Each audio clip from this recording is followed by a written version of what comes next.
a new one, I pushed the close all button and it turned everything off. And I was like, oops.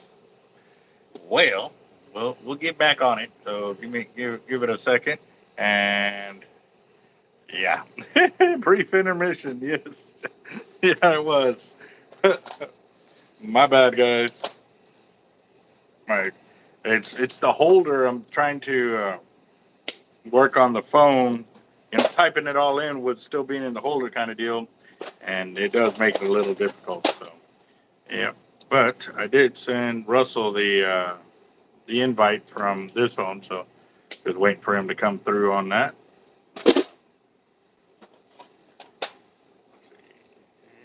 Yeah. So we should have multiple packages going out tomorrow. They, I don't know. They've been coming through at odd hours. Like the other day, they got here before I even got to the shop, which is rare because normally I'm usually here for a couple of hours before the postman gets here. But this guy came through at like 8:45 and actually worked till 3 o'clock that night before. So I was really exhausted. So I stepped in a little bit, not thinking that they would change their hours. And then today he came in later. I was like, but I didn't get a chance to ask him because I was busy on the phone doing something. So I don't know. But uh, there you go, Ray. Wait. Well, I did have a deal come up where I was actually able to respond to YouTube, and I told them about the situation of being able to chat with you, Ray, on the comments and stuff like that. So I don't know if it's going to respond or not, but it responded for something else. So let me see real quick. Hard life. Yeah. Yeah.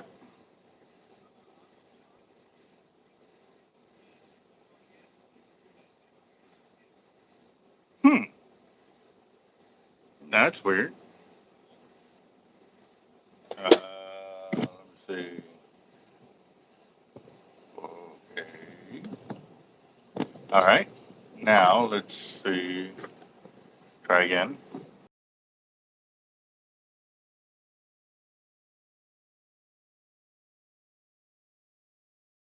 Now let's see what it does.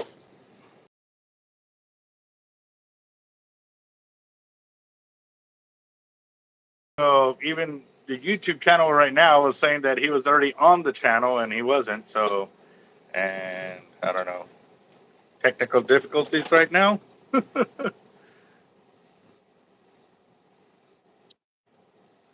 Oh yeah, update your YouTube app as well. That might help. Am I? I cannot see you. I can hear you. Better not come out wearing a pink thong, bro.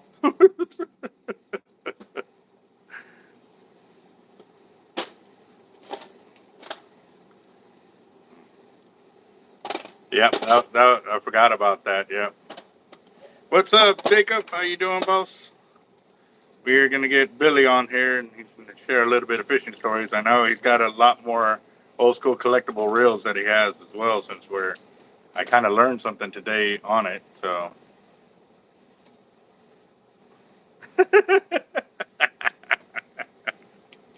Yeah, you and me both, man. We're like, oh, sorry, guys. Candyman, Candyman. All right. Let's see.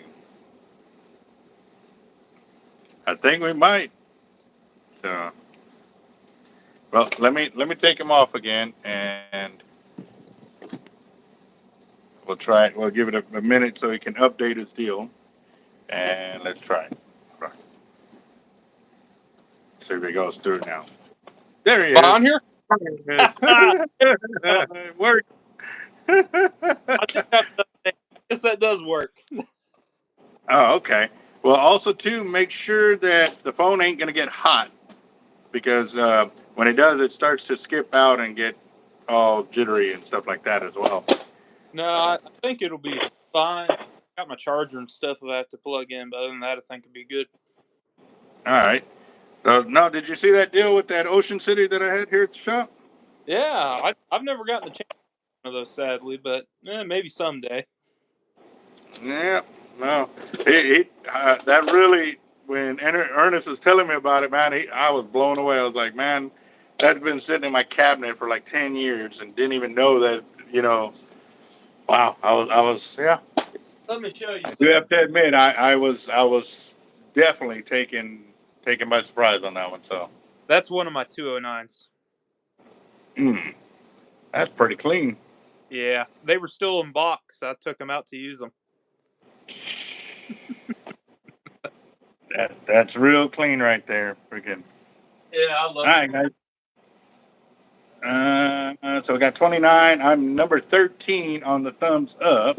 Gotta remember, guys, give us a thumbs up. It definitely helps our analytics, so we can get more views on our videos and stuff. So, but I remember you were talking about some reel a while ago. It was older Pen International. Don't remember exactly which one it was, but you had a story about it, and it's like, this one being the first one, first model you produced that has the painted logos, it could be that you were talking about it. Yeah. and it has the original rod that it came on. Oh, the old white ones? Yep, Man, it's a Pen International. actually, have you caught anything on it yet? I had a give or take. I never landed it. It broke me off. 10, 11-foot Mako on it. You were offshore? No, I was from Penn. It was not a time of year I was expecting one, and just didn't. Clicker started going nuts on that old thing, and goes. And I start reeling. I see the Mako jump out of the water. I'm like, God dang! Did about 2 more jumps, and then snapped 600-pound test in half. Damn it. You're coming in real broken up on my end over here, boss. Let me. Uh, yeah. I Not wish, pixelated, just yeah. I wish I knew how to connect via my computer. uh, no idea. I'm not that technically proficient. Wonder if it's email. That'd be nice. They want to hear you turn the clicker on that reel. Let's Wake some people up real quick. okay. Let's see. All right. Do I have the drag backed off? Yeah. Put this close. Damn it.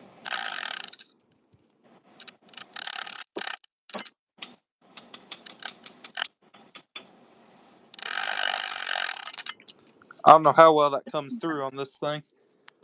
I'm hearing it, but it's a little slow. But I don't know how. Are y'all able to hear it pretty good? Oh, okay. Jacob said I would have to email you the link to be able to hook up through the computer, and I guess I would need your email, and I don't have that I right can now. get to you real quick if you want, because my computer has better audio and stuff. I've actually microphone on this thing. Let me see.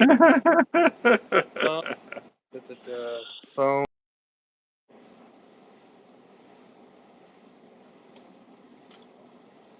Oh, I think he's froze. That he's doing a very good job of what Jacob would do to me. Just sit there and stare at the screen, make it look like it was froze. All right, we'll give it a few seconds. If not, then Okay, back. I oh, think I think it freezes me whenever I exit this because I just texted you my email. oh, okay. Well, uh, that is actually. Did you text it to my phone or to this number that I sent you the link from? To the phone. Yeah, no, send it to the one that I sent the email or the link to this from, because if not, I have to get on my phone, send it to me, and then do the whole thing. So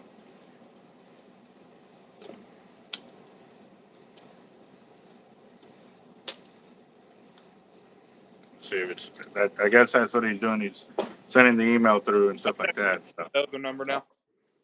all right, let's see. All right, well let me. Yeah, let me exit out of this and then you send it. Yeah. Yeah. All right. Later. Later. All right, guys. Give me a.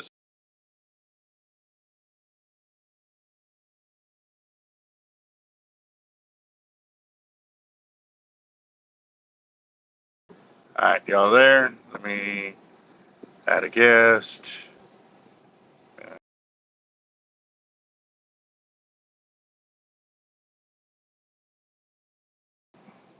All right, so I sent it to that works, but yes, for future reference, like I said, I want to start bringing more of our subscribers onto the channel so that way they can share their fishing stories with us here.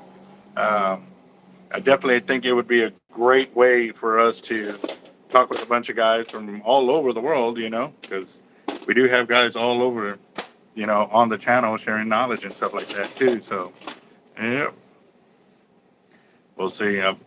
See if it works. Did I freeze up or what? Oh, okay. I had to look at my computer to make sure it was all right, but no, I think we're good to go. Uh,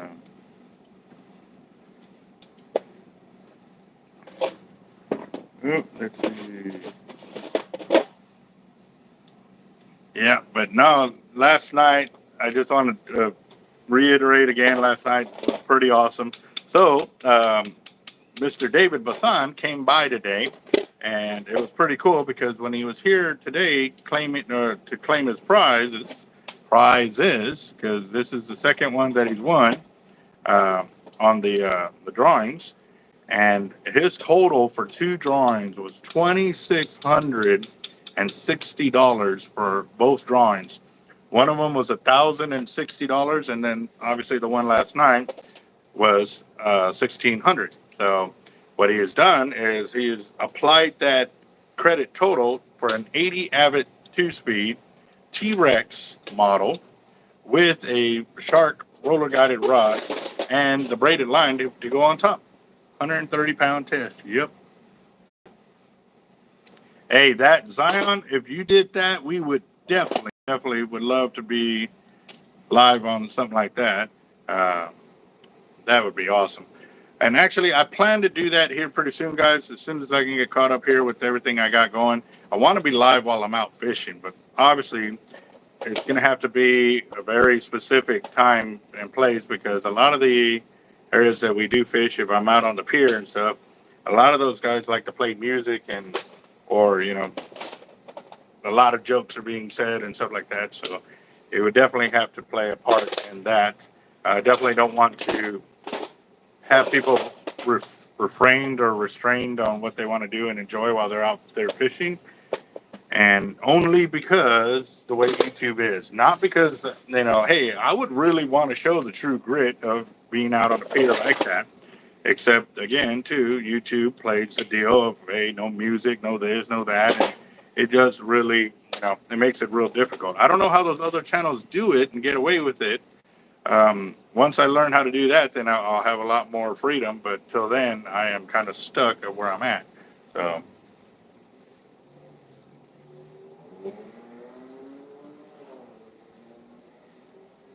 I'm pretty sure.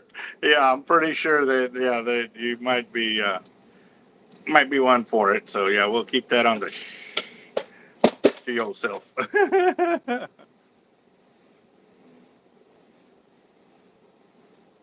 Well, he had more store credit than you did. Um, Not anymore. He spent it all today, and yep. So he's applying it to that, and we're gonna definitely take a look at it. You know, hopefully get it here by next week. Uh, Definitely pretty awesome to be able to have these drawings and get the prizes out there quickly and efficiently. So, yes, definitely. Well, Wingstop, you definitely got to come out and come fishing with us. That's our biggest thing is, as a team, we come together and no matter what we got going, all of us participate in helping each other out. And it's pretty awesome, the teamwork that happens and the amount of teamwork it takes. If y'all have seen my trips with my teammates, everybody puts in a lot of work and carries their load. You know, so, yep. And then, I mean,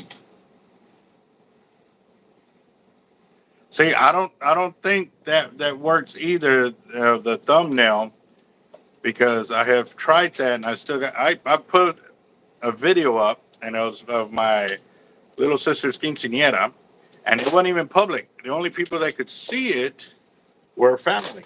Like, I only let family, and for every family member that saw it, and there was like 13 of them, I got hit with copyrights on it. So I don't know how they do that. I know other guys use complete, parts of other movies and this and that, and I don't know how they do that,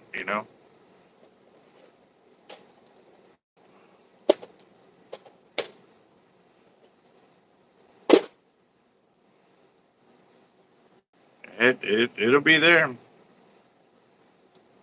Brandon, where are you at again? You're in Galveston, ain't you? For some reason I got that in my head right now. Could be because I'm really, really tired. Luciano, God bless you. Have a good night. And yep. Let's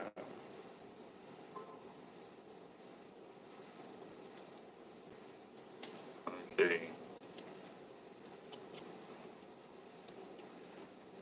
Hold on, I got some kind of email or something come in. Let me see.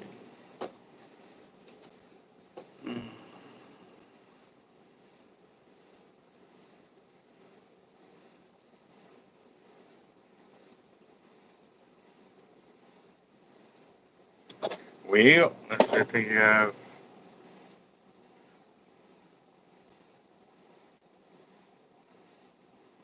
I definitely, if that's all it takes, I would love to try, but it does scare me. Because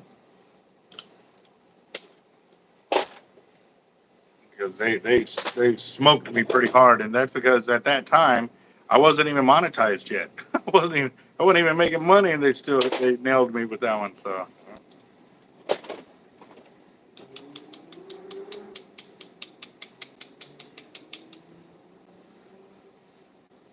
Orange County, 2 hours east. Okay.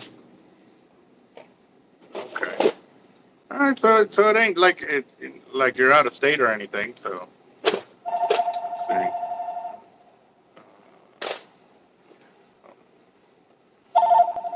Yeah.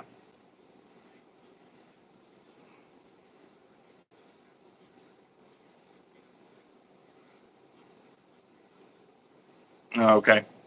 All right. All right. All right. So Billy is saying the emails, for some reason, it's not letting him go through on it. So I'm going to go ahead and send him the link through the phone again, and we'll go from there. Give me a second. I'm right here in the middle of cleaning the twos. I'll show y'all my work progress here in a minute. Uh,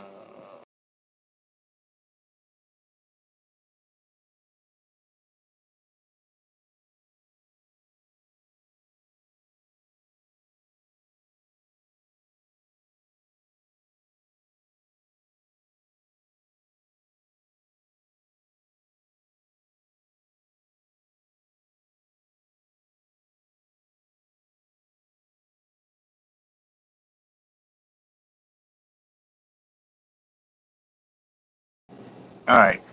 That's weird. It was not letting me get back on, but let me try it again.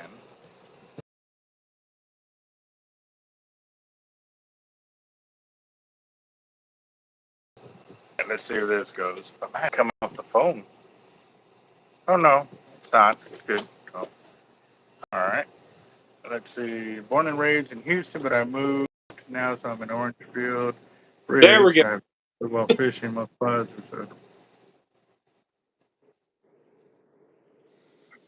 Well, I mean, if you want to be part of it, I think that would have to happen. You know, that would be pretty epic. To be out there fishing and go live on YouTube and catch it all on there. That would be really awesome. So, what you got going there, Russell? Oh, not much. I was gonna do something real quick, so I'm just gonna mute myself. You were what? You were gonna what? I had to go do something, so I was just muting myself real quick. Oh, okay. Couldn't really hear what you were saying there for a minute. So. Yeah, I talk Okay. fast sometimes. There we go. We're back. Yeah. Ray, are you telling me to watch my language or what? I don't know. I think the poopy sign he was worried about, but I don't know. So,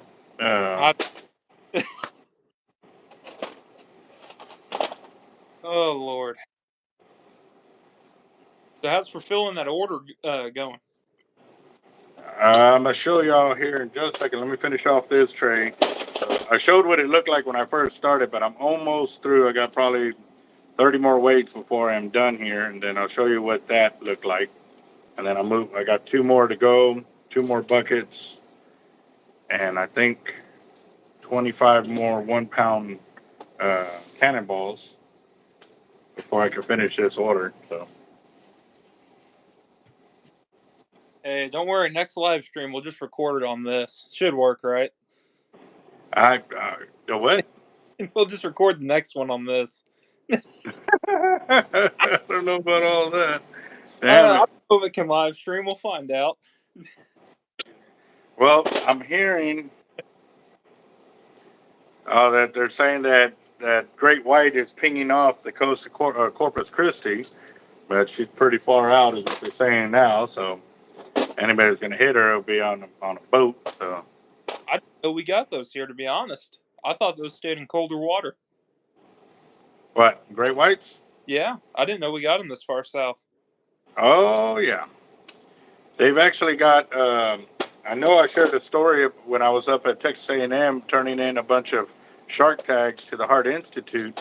That they had a picture of a great white swimming through one of the oil rigs off the coast of Port Aransas, and that one was at least, I think it was like 15 foot is the one they were saying, but it wasn't a tagged great white, so they had no idea it was there.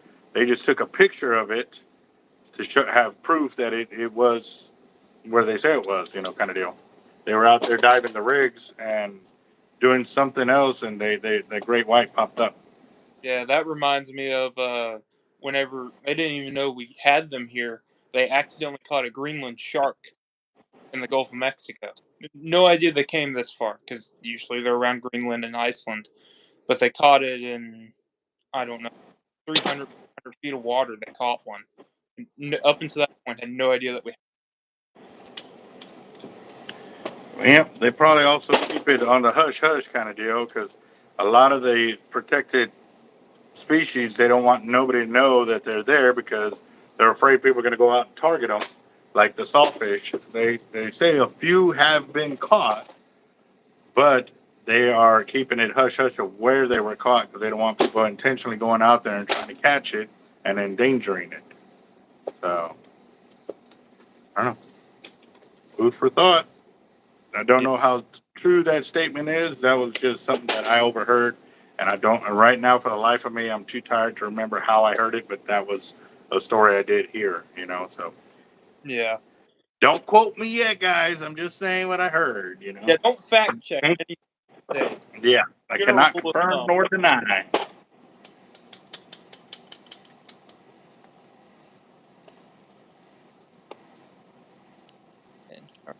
And actually, don't feel bad on that, Zion. When I was tagging sharks for the Heart Research Institute, the only one that we know for sure came back was a tiger shark. Like, and it pinged back like the next week or for like the next 3 weeks. It pinged in that area. Like it stayed near Bob Hall Pier, but nobody caught it. It was a 9'6". And then it disappeared after a few weeks, but it stayed near Bob Hall Pier after we caught and released it. So, and that one, they had it was an acoustic tag, not a sat tag in it. So,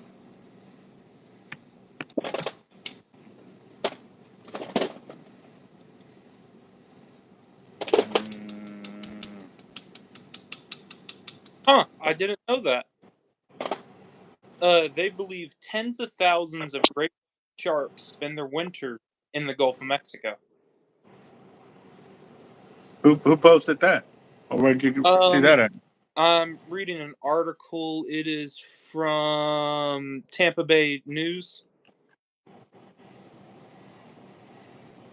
Out of Florida, and they're saying researchers believe tens of thousands come all the way to the Gulf of Mexico to spend their winters. I did not know that.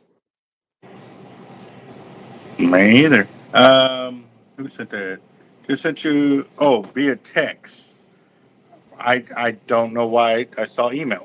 And I went to my email looking for it. Ooh, that's nice. Come on. But it won't let me zoom in on it. What the hell? I'm gonna, go black for a second because Jacob from Jacked Up Leatherworks sent me a text too. Oh yeah, it's the same thing he sent me. Ooh. And that looks nice. That was from last night when it was all one color last night. Wow. How late did you work on that, Jacob? I mean, Goldilocks. I like that. Here, since I'm on live, I can show this since we didn't show it last night. Oh, okay. That's freaking awesome. Yeah, my little. I'm trying to not get that mad, so we're just gonna. Oh, you'll appreciate this, by the way.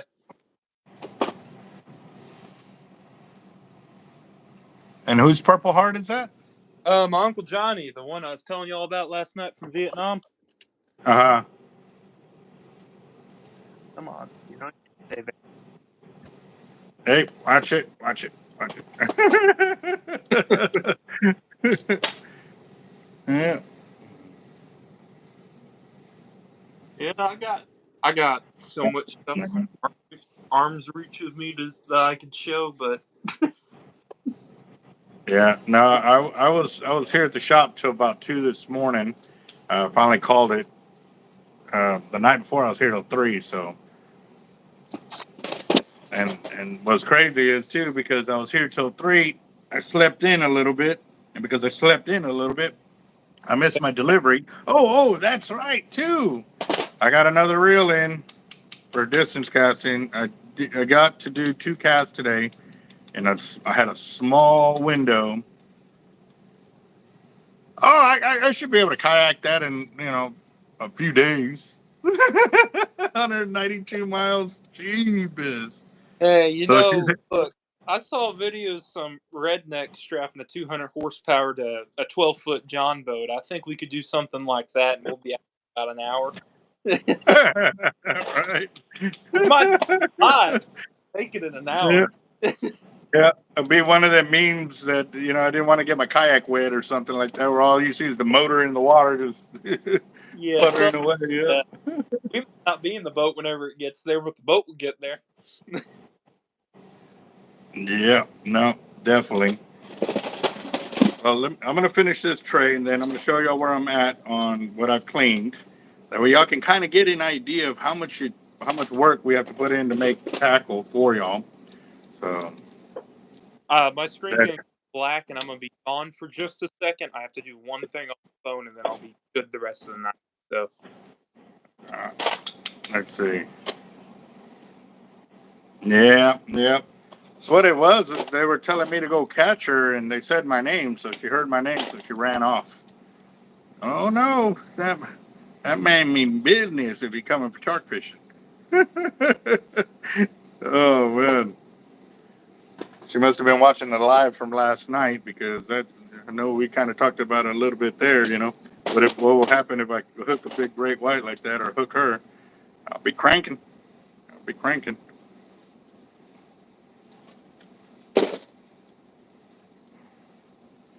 Oh, that's alrighty, I am back. I just had to do something real quick. All right, guys. interesting in chat happening. Way better way to test a 130. I sent in the group chat. Picture. Hold on real quick. Let me see. Find it.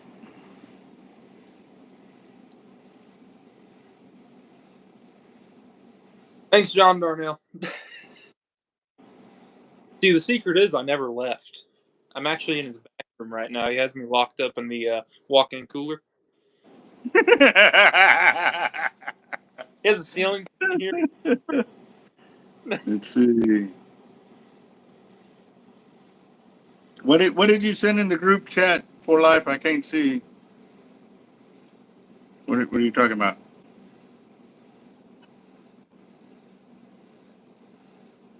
Oh, the ping that, yeah, I showed that the other day when it was right there in the second gut. Somebody was saying the third. I said no, it's in the second, and I posted. I showed that picture. Yep, she got real close, man. That was amazing. All right, Oh, man. we got the fun books now. Yeah. The old The what? houseboat logs that I've told you about. I still have 8. That's 5 being so long. There are some Damn fun it. stories in here. I just gotta find some of them. Well, One of the stories I know is back in the day, my grandpa used to have friendly fishing competitions with his friends down there. uh-huh. And one day they were having one, and I can't remember exactly how the story go, but I know the gist of it. He was at his Oh, cabin. Friends were at their cabin. What happened to your? you see That's them? They're right. gapped out now. Yeah. That last piece of lead I was trying to cut.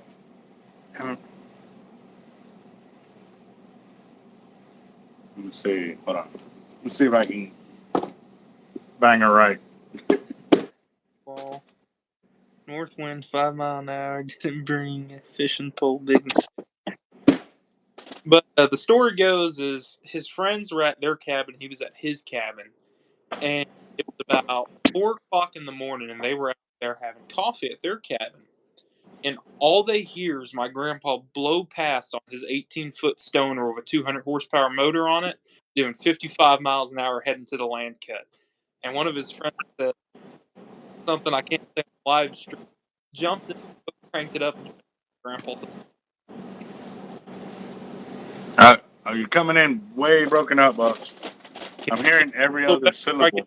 If I get a little closer, Well, no, you're coming in broken up. I'm hearing every other syllable. that's odd. Damn it. Well, hold on, guys. I need to fix this because otherwise I'm stuck like Chuck right now. I need Chuck. another one. Be right back.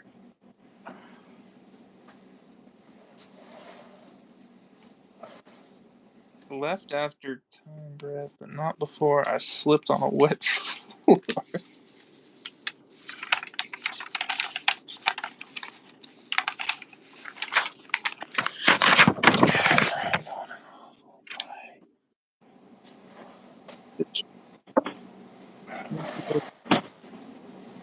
I'm hoping these will work. If not, then I'll You're have to be. or am What? I still breaking out? You. I don't know. I just walked back there, back in. What? Say something or talk some more? Am I still breaking out or No, you're sounding all right now. okay? I'm just gonna sit exactly this close and maybe it won't screw up. But What? the gist of that story was he blew past the other cabin at 4 o'clock in the morning while the other guys were having coffee. Curtis says I'm breaking up again.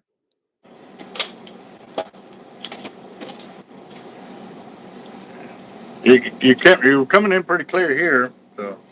I But don't know. you got to remember too, between me and you talking, there's about a 5 second delay between them hearing us.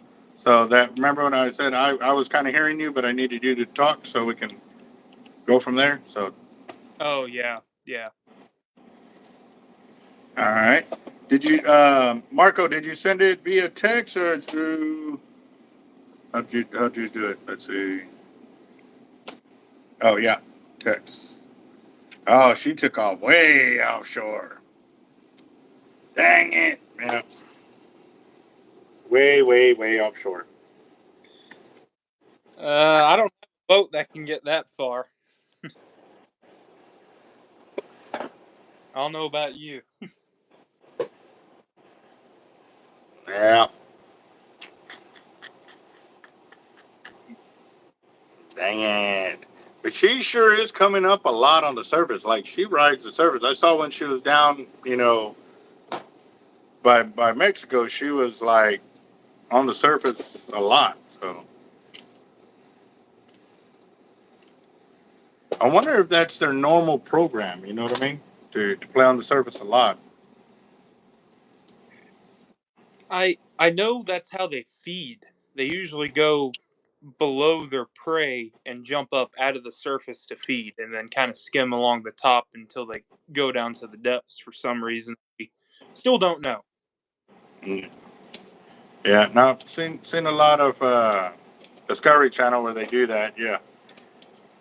Yeah, we haven't figured out why they go down deep because of their life is spent towards the surface, but Yeah. Yeah. Let's see. Troy, what's up, boss? How you doing? Yeah, that. Oh man, that. And I know, I'm not the only shark fisherman here that our heart just sank when seeing her ping way offshore now. You know what I mean? But she's definitely out there having some fun because that. I don't know how far them pings are apart from each other, but that's a lot, and that's some distance too between all those pings. You know what I mean?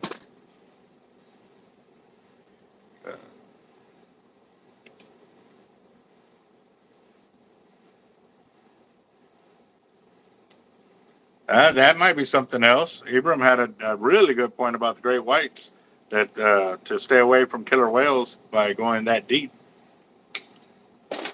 That could be something.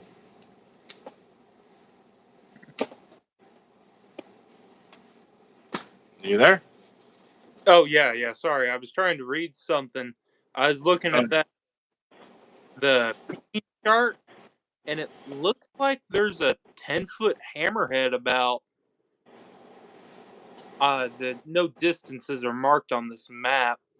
I would guess that is no more than half a mile off the shore of Mustang Island. What? 10-foot hammer? Yeah, That's and cool. a 10-foot Mako. Right? What? Nice.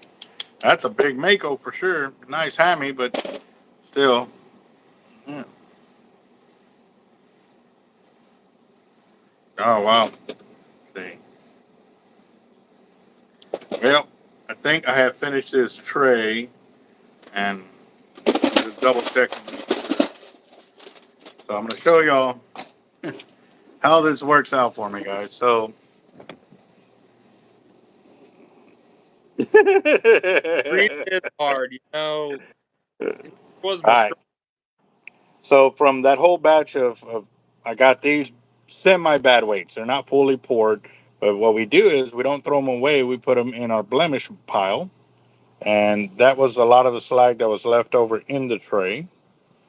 But those are the sixes, threes, twos, fives, and fours. There's some fives. The fours overweight them right there, and then we got 2, 3, and 4 ounce in the coins right there from that whole tray. And there's my leftover bucket of everything that got broken off. Yep, yep, quite a bit, and some dirty hands. But give me a second. Ah, Whenever you get the chance, Albert, out of curiosity, what's the biggest hammer you've caught?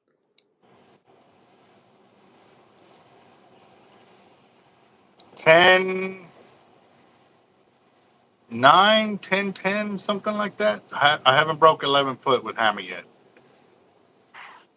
I think that's kind of the golden standard with hammerheads is that 11-foot mark. Oh man, yeah, I'm waiting for it, guys. I really am. It's definitely not one of those easy tasks to accomplish, but when I do get zeroed in on hammers, it's like I catch quite a bit of them, and it's pretty awesome.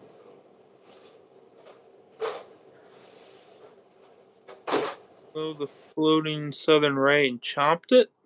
No, I haven't seen that video, Zion.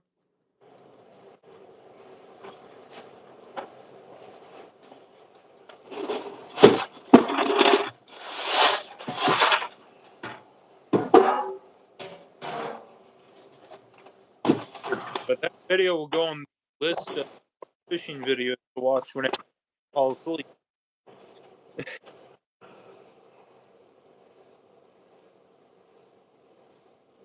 I want to say I've seen that one. Yeah, where it ate a southern stingray on the surface, a great white. I want to say I've seen that one. Uh, All night. Curtis, what do you say? you need help, Curtis. um, you know, most people would say you can't. You can only help those that want help.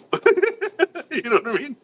And, we're full on exorcism, like holy water, everything, man. That's what we're gonna have to do. You're teasing him with a good time is all you're doing. Okay, I'll leave the paracord at home then. Damn it. All right. I Well, know disorder. the what? Oh, Curtis said it's a disorder. Yep. Yep. It can be. And that he doesn't need help. I don't know about that, Curtis. What is it? I don't need help. The river plain pocket full. Busted. Uh, Yeah. Curtis is the old man by the river, Now, a few of the people that would like to get online would be Curtis, uh, John Holiday. I'd like to get him on here. Um, I know on his videos he really doesn't show his face. He just does his hands and stuff like that. So if that's the way y'all feel comfortable, I'm cool with that. Um, Well, I got a redneck John Holiday. No, that's that was according to his therapist. Yeah. oh Curtis, what am I gonna do with you? You know what's really gonna blow y'all's mind, guys? I mean, like I've been shark fishing, a long time. I've caught a lot of sharks and everything, but I have no idea what sites to go to ping any shark. I don't know. I think it's kind of more like window shopping. Like it's really, I don't know. A lot of guys, they follow it and they know where they're at and this and that. And I don't know. I think it's kind of like window shopping. You Yeah, definitely want to catch one. You want to do it. You want to pull that trigger, but it just ain't happening. you just got to do what I do with bass. You just go and you figure out where they are. That's my job. Oh, okay. Well, there are a lot of stories. Okay. For life, I remember a video I saw out of Florida. This group of tourists had caught a 10-foot something hammerhead, I seem to recall it being, and they left it on the beach for 30 minutes taking pictures, and then it was no bueno after that. Oh yeah. No, they more than likely they got hammered by Texas Parks and Wildlife out there too, or the Florida, Florida whatever. Wildlife Department. Yeah, Yeah, sounds. because I know well, Man, I know for a time being they could, as soon as you knew it was any kind of protected shark species, you were supposed to cut your line, whether it be 200 yards out, 300 yards out. And I just thought that was the most idiotic shark fishing rule on the planet. Because what you're doing is you're basically signing that shark's death warrant because that shark now has to tow that line, around until he finally breaks it off or cuts the line or something. I mean, more likely it would sign that shark's death warrant. So I was waiting for the reports to come in of big shark, got trapped around the pier and floated up because it had all this line on it. You know what I mean? And yeah, pretty crazy. Oh, Curtis. Curtis. Oh, Curtis. That reminds me of. Did you hear that guy on Mustang that had his? I think it was a Tiagra 130. It was a 130 reel of some size. He was setting out another line, came back, and the Tiagra was getting pulled into the water by a shark with all the line. He never got. Damn it. So he was using PVCs to hold his rods or what? I don't know the full story. I heard this from a guy who knows a guy who knows a guy who heard the story. So I'm sure it's been So he strewn. diluted and reconstructed 20 times over already. Yep. Yeah, but I tend to believe the lost the reel and rod part, but I don't know. Damn it. Yeah. I know a few guys that lost their whole setups, like 6 setups, because they passed out on the beach, and they had a huge incoming tide, and this was in Florida. So when they woke up, all their gear was gone because the tide had came up and washed everything out from where they were at. My thing is, how do you not hear that? Yeah, Like, I mean, you're right there on the beach. You're asleep on the beach. Like, how do you not hear it coming up closer? Like, or I'm someone on the beach and speeding. my eye opens up every like 30 minutes, and I just take a gander of what's going on, and yeah. Yeah, I don't know how that happens. That don't make no sense to me, but who knows? I don't know how many inshore fishermen we have on here. I don't know if that's a big thing on the channel, but I have to say, if you're an inshore fisherman, this has to be the best inshore rods I have ever used in my life for these guys.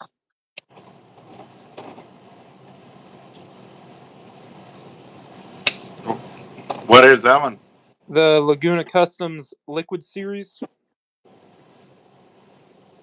Mm. I love those things. They are amazing. And for a handmade Texas rod, they're like butt. So can't say anything that. All right, you coming in broken up again over here on my side. Yeah, I was leaning away, but it was they're $300, handmade in Texas, and carbon fiber. You can't beat them. They're wonderful rods, real sensitive, and they handle big fish good. Well, Roger, I used to stay up all night when I worked third shift. It was just because I naturally stayed up all night because I had to work third shift. But after I got away from doing that, it has become harder and harder to stay up all night, especially when you're getting out on the kayak or on the jet ski all day, and you get beat down, you're wore out from running bait. So we do we do appreciate the guys that can pull all night, and stuff like that. Daniel Kavanaugh used to come out there with us, and that's what he would do. He'd stay up and drink all night, and just watch the wads and watch the camp for us so we can all get some sleep. And then during the day, he would crash out or whatever. So, yeah, pretty Yeah, nice. Zion. I have to say that isn't a bad setup for the wade fishing. The main reason I like those rods though is for rod and reel. Mind you, they're higher end reels I have on them. They don't weigh anything. Like it feels like you're just nothing all day long. Which, if you're throwing off plastic, making 1,000 casts, it is very. There you go. Uh,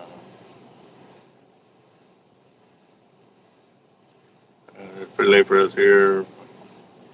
We're actually it's for 9:30 for us over here. Here at Central, we're at Central Standard Time, so it's nine. I got 9:34 on the computer. So, Yeah. uh, yeah, Jaime, be safe, brother. Yeah, that truck driving, it's something else. I'll say that much. Respect to those that do it. Yeah, a lot of respect to all the truck drivers out there, man. Because without y'all being on the road to deliver everything that we need to survive out here, man, it definitely would not go very well, guys. Yeah, one of my cousins was a truck driver down there in the valley, and I think, what was it, half a year ago now, he was going down a back road and rolled his truck and trailer, and that was all she wrote for him going down the back road. But, stuff like Man. that with the truckers, that's why there's that song, what, break drive roads in Colorado. You're coming in real broken up, boss. I was gonna say, I think the song I can think of that discusses the dangers of truck driving is that I think it's a tombstone every mile was the name of it. Mm, It's I don't about know that. mountain roads and stuff. I believe it's a tombstone every mile, if I remember right.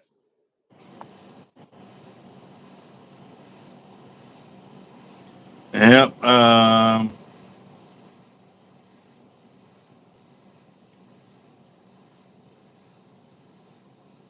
Hey, Carl, where's my ribs and brisket, huh?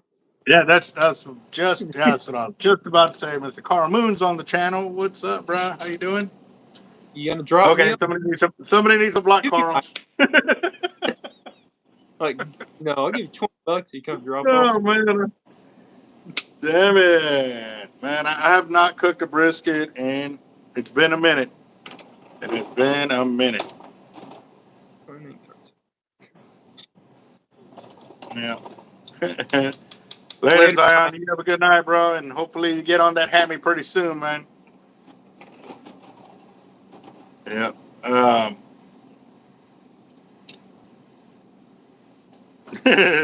no joke, man. No joke on that. That's why I'm here doing what I'm doing here. It is definitely trying to make sure we can keep up with everything going on. I think we've got 5 orders pending right now. So, Hey, yeah. Albert. Carl said he's Uh, coming down to brisket Monday. You better give me a phone call if he stops by the shop with that. oh yeah, Yeah, I better get a phone call. yeah. No, no. I'm gonna tell Jeff he had to be at work the whole week prior before he can get any of that brisket. Yeah. Yeah, Hey, the work's bad whenever you got the AC guy snipping weight hooks and stuff. yeah. True It's that. like that joke. Well, The foreman shows up and he's saying, "Man, y'all are doing a really good job getting this project knocked out." But little does the foreman know that they've been done for a week and they got welders painting door frames now.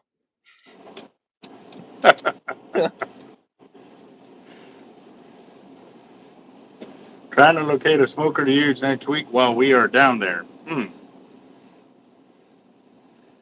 I have a Well, I have an offset smoker, but that's the closest I got.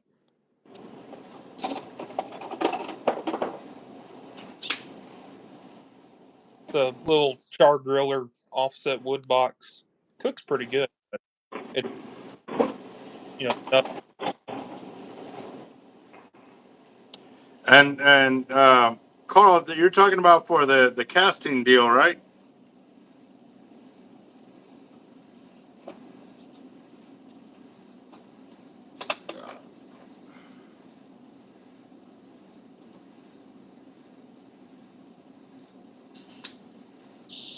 And for life, Yeah. yeah, I know that about the Rangers.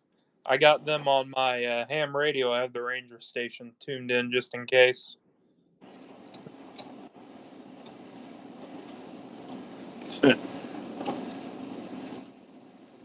No, man, and I forgot to show you all the reel that came in today. And I actually went out and I threw an 8-ounce weight, 600. Well, let me grab the reel, and I'm gonna show y'all.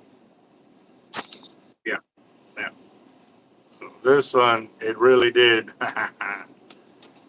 It was nice. It was nice. And I did a video unspooling or downspooling it earlier as well. I've got a few videos I got to edit and get out there, but it's kind of hard. That's why I've been doing the lives, because I can do both at one time, chat with y'all, get a video up, and keep working. So, Causeway Sunday Bishop, the way it's going to be from North to everyone else. No, if there's a north wind, you should be all right with that, Josh. Heck, As long as it's for a few days. I generally fish Causeway whenever it's coming out of the north. All right, guys. So this is the reel that I got from Gotti. Um, and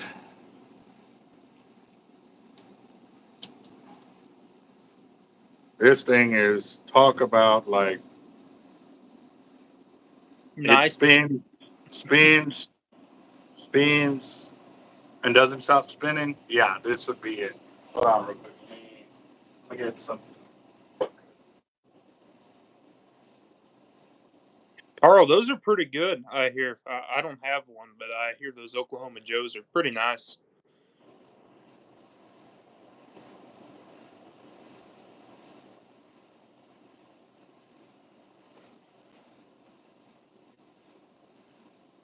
All right. So remember how I was talking about the timing, the startup time, and stuff like that for when we were looking for the reel when it spins.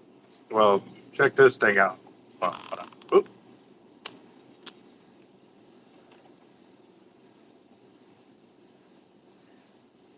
And time started at 38 something. And actually, let me see if I can scoot this back some so I can leave it here so y'all can see.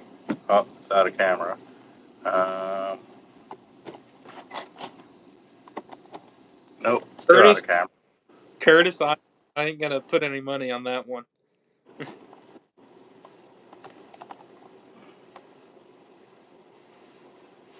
Man, she's spinning. Yeah, still going. And that wasn't even a powerful spin. Like, I really didn't. But, sitting there moving it also slowed it down too. But, uh, For life, if I ever saw your face, I'm sure I'd recognize you. You've probably seen me in this tackle store or one of the other tackle stores. I spend a lot of time with those.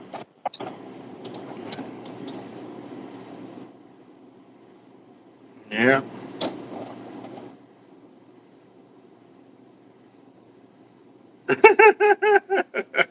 I just now saw Curtis's comment. Yeah, Really? Yeah. at this point, I'm not reading them if I see his name come up. Oh, yeah. No, and without a doubt, like, I know. Oh, that's why it's going slower. The knot from the braid is hitting over here on the bottom. So that's why it's slowing it down. Because man, it should have been spinning a lot faster than that. Hold on. You know what reel I have that casts like no one's business?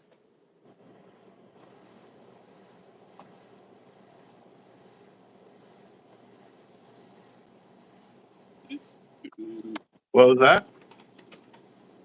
This reel here, this thing casts amazing. Let me get it over.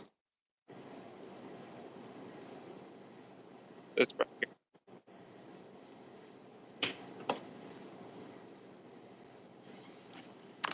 Ah, and I colored the sticker black. So right now you can't even see the sticker. Yeah, it's spinning. It is spinning. Uh, This is a new one to me. Yes, Curtis. The gentleman Gotti, he's out of the East Coast, and he just won 2 casting tournaments out there, um, casting in the 700-foot range. And yeah, so I took it out today and threw an 8 ounce weight, 600, and it was 650 feet with an 8 ounce weight, and it was my second cast with this reel. So I'm definitely, if I CJ, drop down to like a 6 ounce or the 175 gram or 150, I should be in the 700 foot range. No worries. yeah, CJ, that's a Daiwa Coastal 200 TWS. That thing casts so nice. I love that reel. And I have right about 300 yards of Tightline Texas grade 30 pound on there. Oh, so this reel, the brand name is, Night, Brandon. it's an Abu Garcia. That's it. That's all I see is Abu Garcia on there. But it is definitely souped up. And yeah, it's running real slow right now. I don't know why. Normally the spin. Oh, okay. So look, right now when I was spinning it, the mag was right there.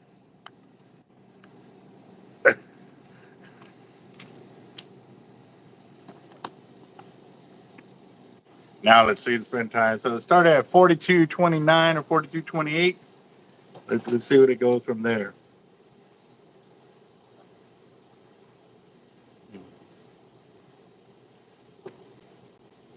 I believe this one has ceramic bearings on it, and yeah, you can see the difference. How it still has not even slowed down any compared to the last time I spun it like that. It was really slowing down fast. So yeah.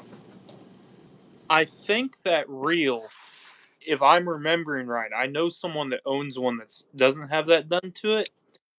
It's like the 9500 or the 7000. It's something like that. It's actually a rarer Abu Garcia, Hmm.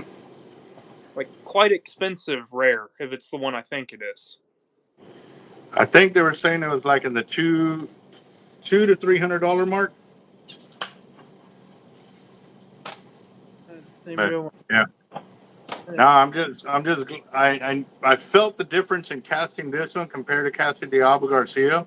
Um, because when I casted this, and I don't know if y'all saw it in the last video, but when on the last few seconds of the cast, I was just sitting there like holding the rod, and I couldn't back off the MC anymore or the monomag anymore because it was still, it was still going out, but I could feel the pressure of the line coming off the reel.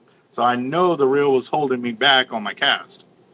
So this one, when I cast it out, I did not feel that pressure on me or on the reel or rod while I was casting out. So it definitely made a big difference there. So I have to say, and I know this is the strangest sounding thing ever, to this day, the best casting reel I've ever used and currently still own is a Penn Seaboy. a I pen what? Seaboy. Wow. I love that thing. It cast like a dream. A breakaway alpha rod. Okay. I have not learned all the different rods that Breakaway does have. I know they've got an assortment of rods and stuff like that, so it definitely does compare. But even as of right now, we're coming up on 3 minutes of spin time that has been going. And like I said, I didn't even. I mean, I know I spun it, but I didn't spin it like it should be to get a good 5 minute. But you sent the video of it at 5 minutes.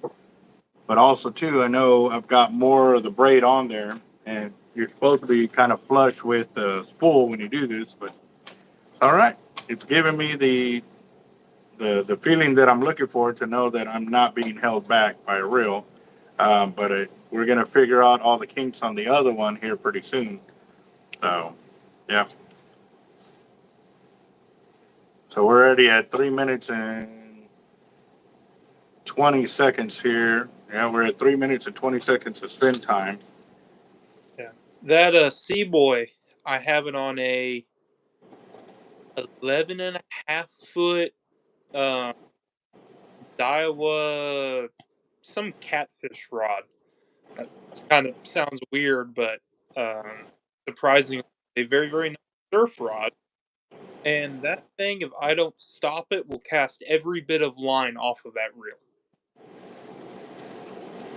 All right, so it's stopping right there at 4 minutes or 40. Yeah, right at 4 minutes, 4.5 minutes of spin time right there. Yep.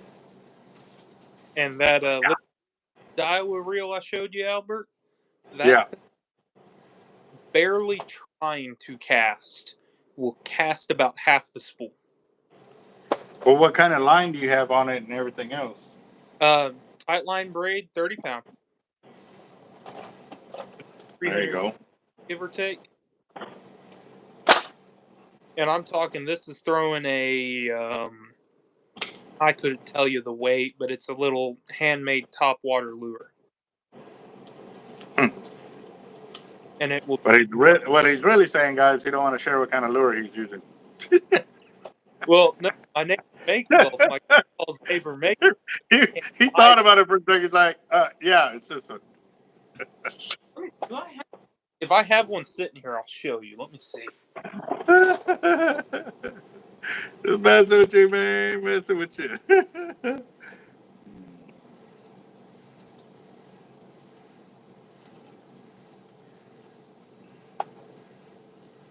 Yeah, so definitely, when I go to the casting event, I will be taking this one, and I'm kind of excited, guys, because I know, and you know what, it a subscriber, I forgot who posted it on the channel, but I was answering comments this morning, and it really took me home, or it really just brought everything into perspective for me.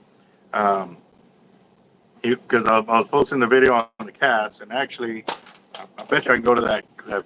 Yeah, give me a second. Let me go to that video, I've hooked find it real myself. quick. I've hooked myself. You hooked yourself? Yes, I did. Awesome! Show people how to pull it out on video. I already got it out. I had to drop my Oh phone to get it. man! So But you didn't really hook yourself, just barely nicked yourself. well, I got everything right up to the barb, and then I just ripped it. Yeah, so that really ain't a hook. But that's one of those lures I use. Oh, That's okay. right there. All right. So where is that comment? Uh,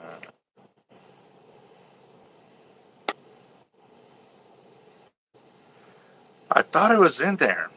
Maybe it was in another video, but basically what he said was that long distance casting is so addictive and fun. And right there, it just reminded me of being a kid going out my back door. And this is how a lot of people ask me, like, how do I cast so far? I said, years and years and years of practice. So there was a summer or multiple summers where I couldn't go fishing for whatever reason it was. So I'd go out my backyard or the backyard, and I would cast across the field and go into the parking lot from where I lived at, and that was easily had to be at least 100 yard cast easily. And I was doing this at like 12 years old, kind of self taught, and I was just practicing my form, and I would always go over the power lines, and it brought it into perspective for me because I love to cast. I always have. And so now that I got the ability to really hit some distance, it's doing it. What is that there? If you had the gifts looking off of that, Well, it's Dacron line.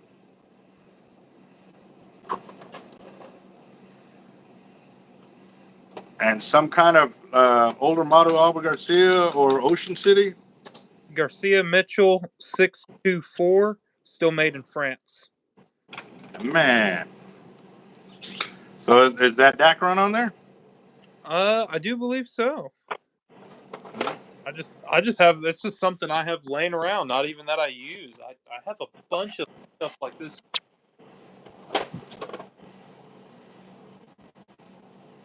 I got cameras, rods, reels, coins, all sorts of stuff. Oh, that's cool. My bear trap and log story while hunting in Alaska. Curtis, I feel like that's a story not for YouTube. Some I odd. don't know, man. I don't know, man. I'm kind of tempted to send Curtis a link so he can hear this story. As soon as you send him a link, it's not even, he doesn't even get a word out. YouTube just kicks a video because they see his name there.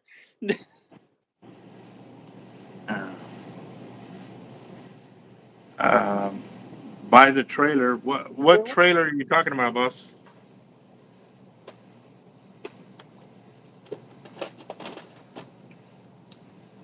I'm pretty exhausted right now, guys. I'm really rolling on fumes, and y'all's participation on the channel keeping me talking, because obviously as long as you're talking you won't fall asleep. So y'all are keeping me rocking over here. Borderline wants to see some of the stuff that I have here, some of these like coins and things. So Yeah, I'm just gonna show him some.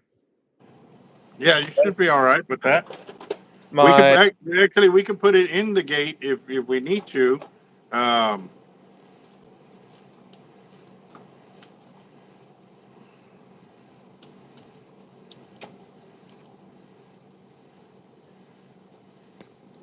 that what is that? 1940 Swiss franc, Dang it! and this is one of the first coins we as a country. No, not that one. Where is it? I have it in here somewhere. Give me a second.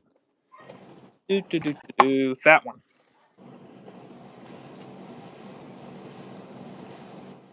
Oh, that looks cool. That's one of the first coin designs we ever minted as a country.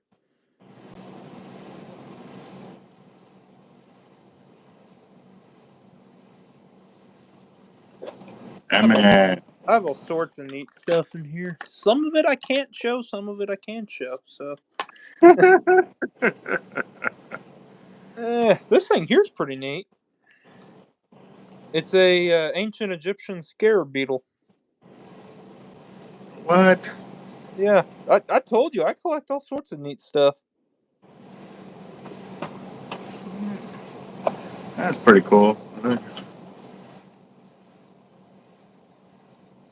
Oh man, I'm waiting for the flying pram to come flying, Curtis. This is Oh, are, are you gonna see next from Curtis's feed is this? Watch, I'm gonna show you.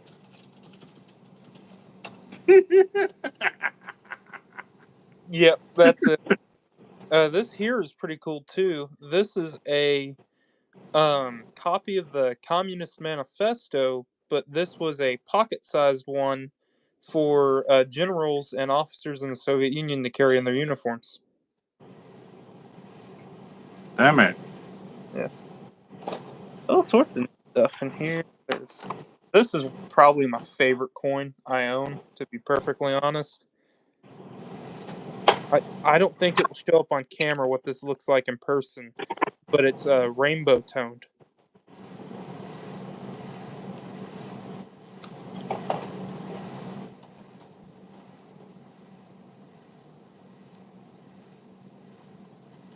Yeah, I can see it. Yeah, yeah. It's something you kind of have to see in person to really understand. So was that when they minted it that it had some kind of like oil or film on it? Generally, what does that naturally is the oils in the canvas sacks that we used to store coins in will leach onto the coin, and after 100 years of heat and temperature changes, it tones it that rainbow color. And that is from the New Orleans Mint, and it's graded at a Mint State 64, which is about the highest grade you can get on a coin.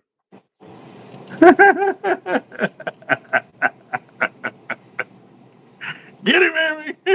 Get him!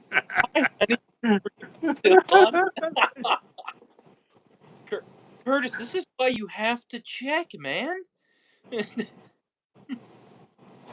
No one ever Yeah, taught you. no,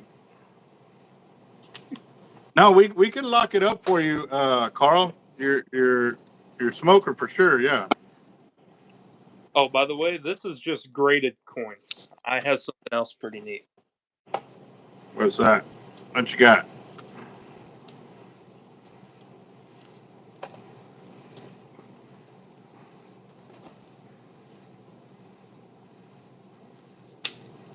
This still isn't all of my coins, but one I easily get to.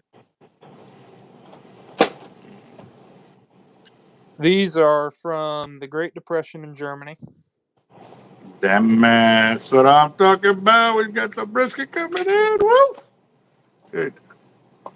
And those are I'm just not gonna say what that just did, but some Euro coins. there you go, Amy. Yep, he's gonna have to be calling tomorrow, so that way I can pay shipping on everything, so we can handle it all at the same time. There we go. I have them all in frame now. And by the way, Amy, I wear size Abbott. 130 T Rex, 80 T Rex. Yeah.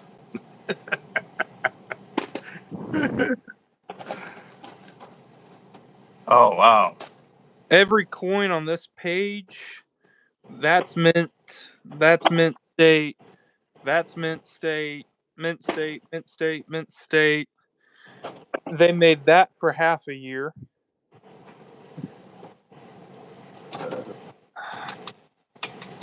Then that's low mintage.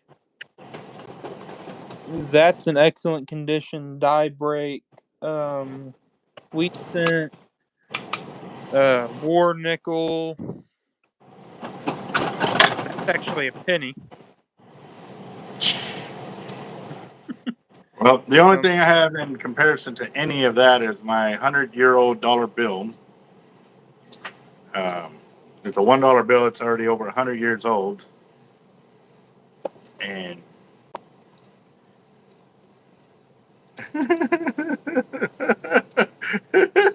right. Yeah. this coin here is a 3 cent nickel.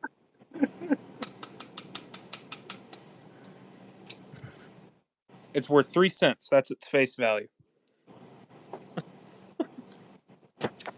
It's worth more than that, but that's its face value.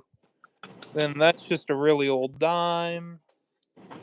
Some other random silver coin. That's a pretty cool collection, man. Show us some reels. I want to see those reels that you keep Well, talking about. it's not my fault. Someone asked to see this. Okay.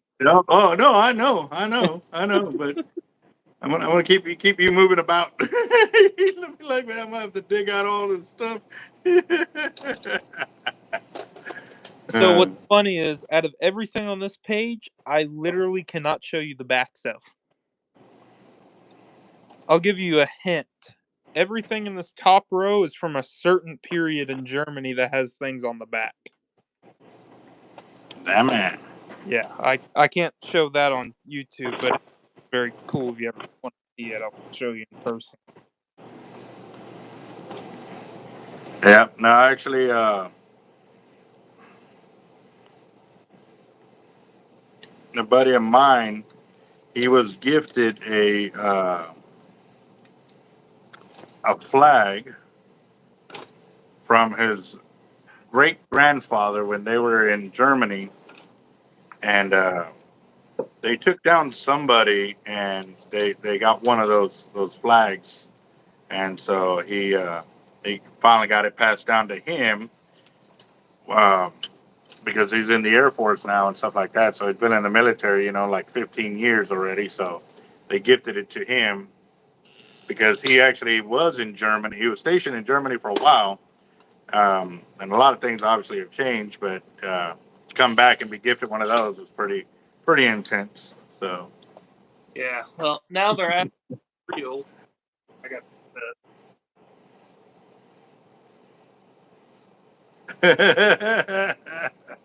For life, yep, for life nailed it right there. collection ones that had the stamp you can't show. Borrow some of those. Here's my small shark reel. It's just a little TLD 30 2-speed. It's actually the only 2-speed reel I own. I don't own any other ones. How long is your leader on that reel, or is that a wind on? This here is Top Shot, and then my actual rig here, I just have it wrapped around the reel. And Is that a mono lead, like the mono leader wrapped around the reel? well, this is the steel cable, and then I have mono going to a swivel to the steel cable. That's heavier test than my main line. It's an older way of making it, but it's how I make them. Okay, I was gonna say, because if you have your mono and the heavy mono like that twisted up or spooled around the reel, that's actually a bad way to store it. Because what No, ends up happening when you go to drop it, it's gonna pigtail a lot. yeah, no, this is only the steel cable on here, and then the Uh, mono stretches out straight to the tip of the rod. oh, okay. Yeah, I knew better than to do that. No worries, just looking out.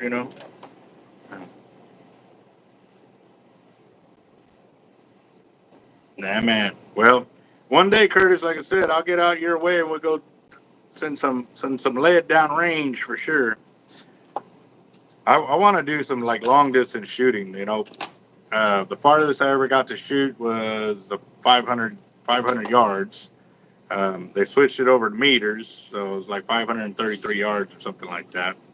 Um, Still shot expert with plain sights on the M16 because they still had it at the time when I was in, and then a few years later they changed it to the what they. Well, actually, I think they've already upgraded again since I've been in. So. Years. But it ain't as bad as my other buddies. I tell them that when they were in, they were walking around with a shield and a sword and a helmet for the 782 gear. And then that's my 80. Of course, I have it on a international. I believe this is called a tuna stick. Yeah, and it's a. Uh, they claim 50 to 150 pound, 130 pound class, but I can tell you it is a lot heavier duty than that Yeah, yeah. from experience. I can tell you. I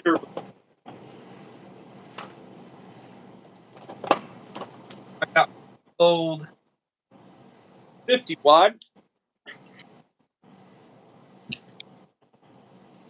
how many holes I'm Well, poking today. hey, boss, you're coming in really broken up, man. Like Can, I'm hearing every other syllable again. can you hear me? Uh, yeah, now I can hear you. It's something to do whenever I get far away from my phone for some reason. What kind of rod is that? One I bought from y'all. Uh, it just says custom built for Florida fishing by Biscayne Rod Manufacturing Company out of Miami. That was a. Um, I think that came from that collection of rods that I got from that other gentleman. I was just asking because I saw the wooden butt on it, and yeah, yeah, It's an old school international. You have to have the wood butt. yeah. Yeah. All right. Well, um, let's see. Oh,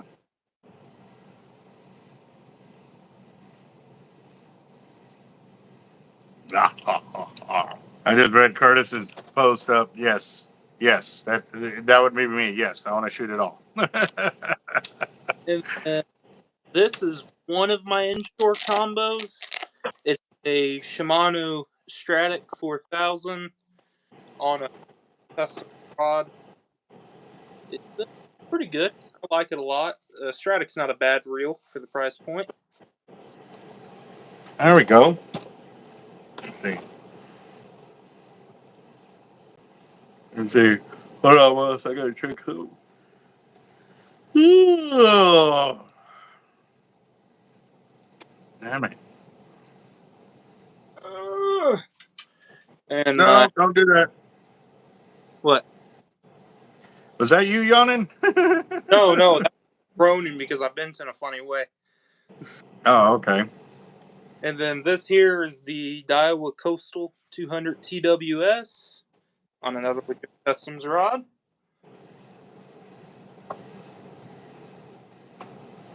And the rest of these, I'm just going to have to turn y'all around because I ain't taking them down. Yeah. No worries, man. But we definitely, like I said, I want to open up the channel to a bunch of the guys that are on here, and just kick it with y'all because y'all do spend a lot of time on the chats and stuff like that, guys. So um, it is pretty cool to get to put a face to the name and stuff like that. So again, guys, if y'all don't mind being on the chat and stuff like that, let us know. And obviously, you've got to be on the channel a while so we know that you're legit and you ain't a bot or some guy who's just causing hate and discontent. Uh, and then we'll go ahead and get it set up to bring you on the channel for sure. Um, and everybody does have different kinds of collections or something like that. So it does look pretty cool to see the different things that are happening there. I mean, I know I've showed y'all my sorry, my collection. So um, Ignore the speed limit and stop sign I have in my garage. They were legally acquired. I'm so I sure. promise. I promise. Don't worry about it. There you go. Yeah. I have rods in so many different places. Let me get over here. And this is some more of them. Daiwa bait runner. I don't remember the model now. An older ambassador, a graphite frame ambassador, and then just a spare shark rod I have hanging on the wall. What kind of rod blank is that? Huh? What kind of rod blank is that? The bottom one. I believe it's a Fenwick. It's considerably older, but it's very short. It's 6 foot, so that's why I don't use it. It's Hmm. a great boat shark rod. Let me put it that way. It is a horrible land-based one. Yep. You're definitely not the only one that likes them. We got Curtis eyeballing your gear. And then I have the obligatory ugly sticks. Those are my Gar rods. I got a 209 on one of them and a 60 LD on the other one. Two miscellaneous senators. I believe one of them's a 6-aught, and then there's a 4-aught. And then the only surf is the Seaboy, which I love this thing. Can't say enough good things. Let's see. All right, guys. So, how many of y'all? That's a good question. Marco Pena asked, "How many of y'all have yawned because y'all been seeing me yawn? How many have I got?" I'm so sorry, guys. I'm telling you, I am beat, but I got to keep trucking. I got to get all this done so that way I can make delivery tomorrow. Payroll is on Friday, so all this is going and.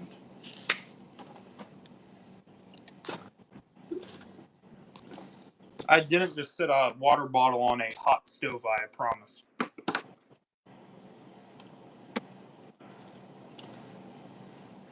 Yeah. Now I wanted to pair up y'all's rod and reels and show you what they would look like, but I didn't know if that would be too much of a tease for Amy and Curtis.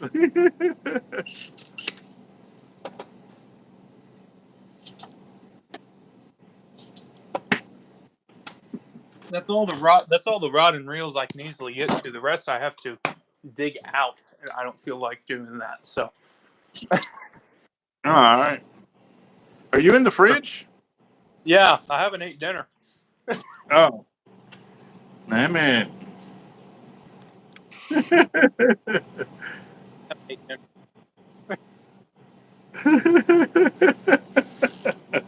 Been teasing me about saying I can come on here, and then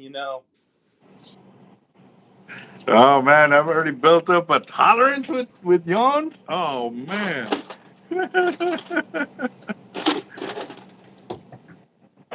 you there. I'm very good What? for. Oh, I'm talking to myself. I'm trying to put rods back where they go.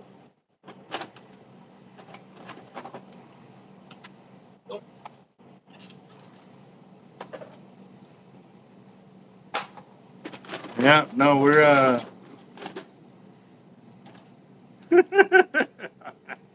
I don't doubt it. I don't doubt it. So. And Curtis, if you don't start making sure that your wife isn't in the chat, you might end up with more rod and reels than you intended. Or rather, she will. Yeah. Now, here's something else to show you.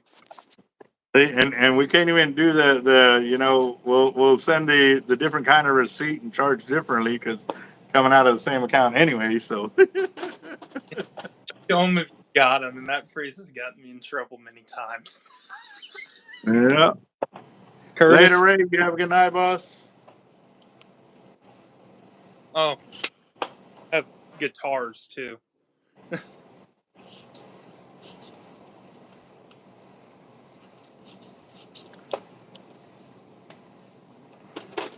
And the obligatory Stetsons.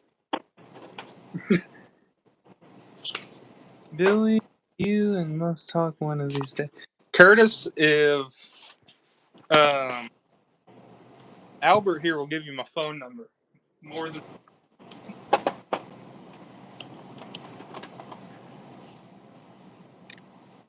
Right. I bet. on the beach, I've built up an immunity. That. There's a sign How do you, that says days spent fishing are not deducted off of your lifespan.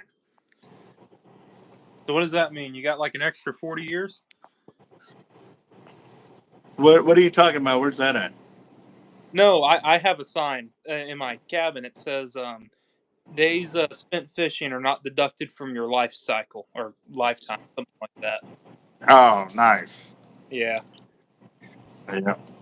It should be more like it gives you a credit or something like that Yeah, for sure. that I don't know how it works. That's just the rules. Yeah, no doubt. No doubt on that. Do you have a Curtis in your phone by any chance, Albert? Do I have a what? Curtis's phone number? Yes, I do. Alrighty, Curtis, are you okay if he texts that to me? Maybe.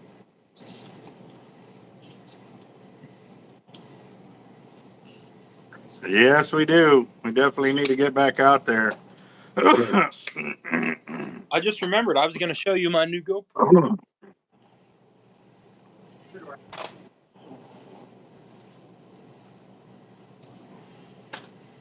was that? I missed. Curtis said that you can send it, but that's the GoPro.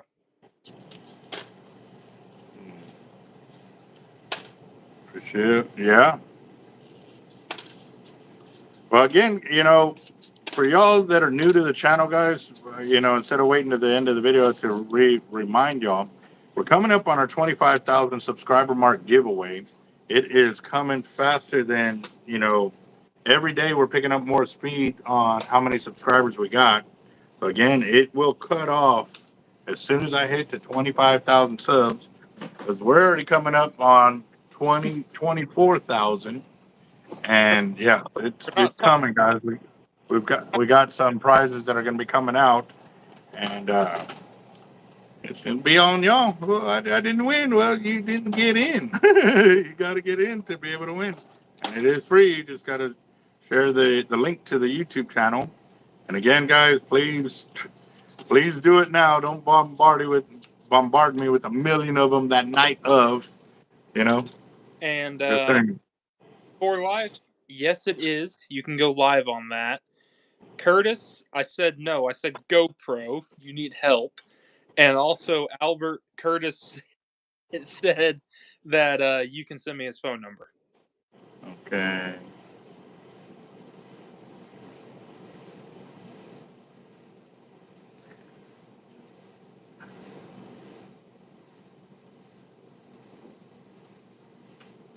It's Hero 11 with Yeah. mod. I have to stop and focus because otherwise I either cut off my finger, something worse over here if I'm not paying attention. Hey, that's I would say call the fours, but you own the company. So Say what? I would say call the fours, but you own the company, so I don't think that Yeah. would do yourself. No. For life, it's a Hero 11.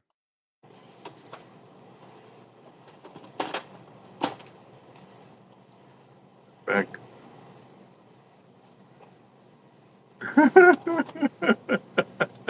How do you stroke the fire, bro? Or maybe I should not ask that. Yeah, don't ask that. Like, don't get my YouTube account banned too. I've had this account a long time. I mean, I think there's a lotion for that problem, bro. Yeah, I think it's called Gurgons. so, something. Still got about Oh, 3 Figure, get that one. You can go live while recording to YouTube. oh, I don't know. It's the Hero 9 to the Hero 12, which is the current model, can live stream to YouTube.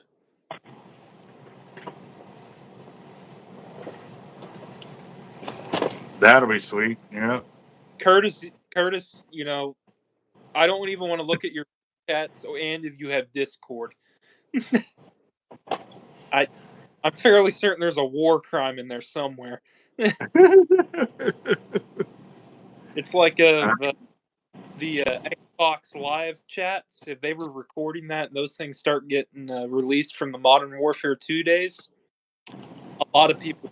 A lot of Well, I don't know. What gets me more now is like we're seeing so many videos now from jails where guys are locked up and now they got personal cell phones in there and all these videos are coming up. I'm like, how do they even get those bits? Like, I don't real know. quick, Albert. You need to go look at what Curtis just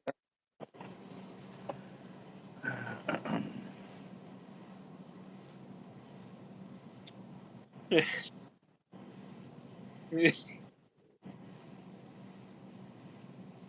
You waiting 90 is my good. Olive oil in a pinch works.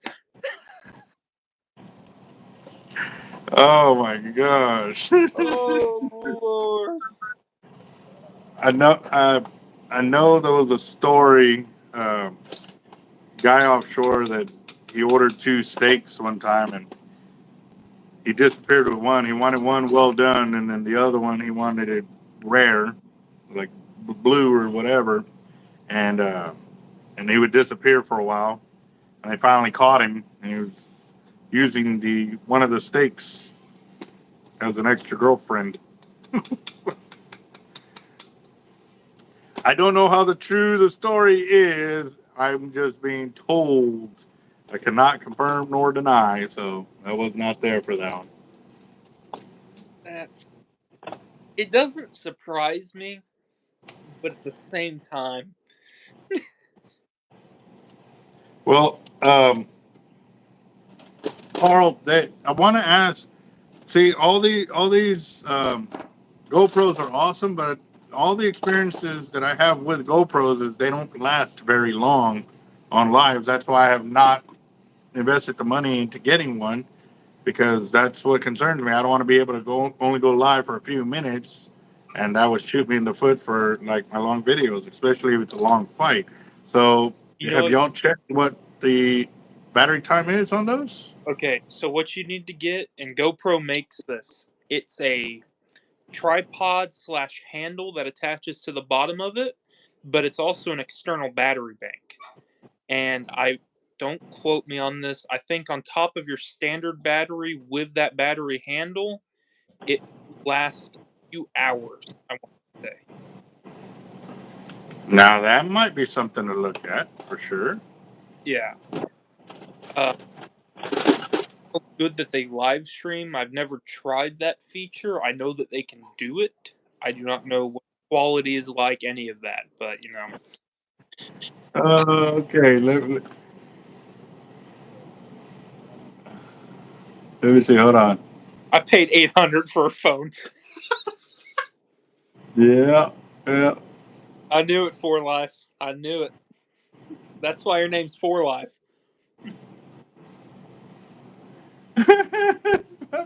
So no, I just had to pause for a second, and go back and reread Carl's comment because I know I read it that way, but then I was thinking, well, maybe I didn't read it the wrong way, and I'm making the wrong comment. But no, he said it. Yeah, no, he said what he said.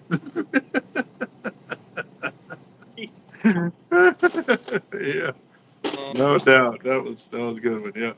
So did you see the one I'm talking about or no? Yeah, I saw it, and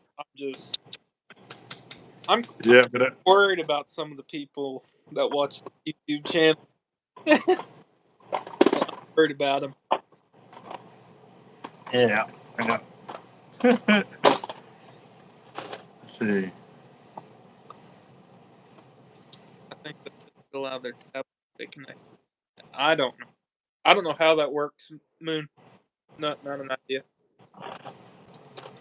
Carl, I don't know what part of Oh wow, they're smuggled into the unit. I think the feds allow their tablets to connect to the internet. Oh wow, wow. Well, hey, there's a reason why there's a Texas flag over there, not not an FBI flag. I know. Yeah. A room, I can't see most of them. Like, there's one.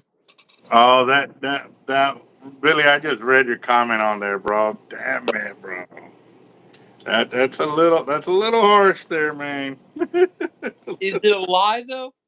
It's I've, not I've true. never been a Boy Scout, so I cannot like. Can't confirm it, but you heard about it.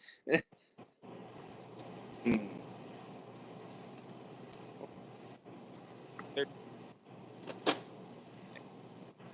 Damn it. dead, Carl. I don't know about the live. I just know with that extra battery pack that you get a considerably longer battery time. I have never ever used that live feature. I have no idea how good it was. That's a question for YouTube. I don't know. Yeah. All right. So. Kernel back.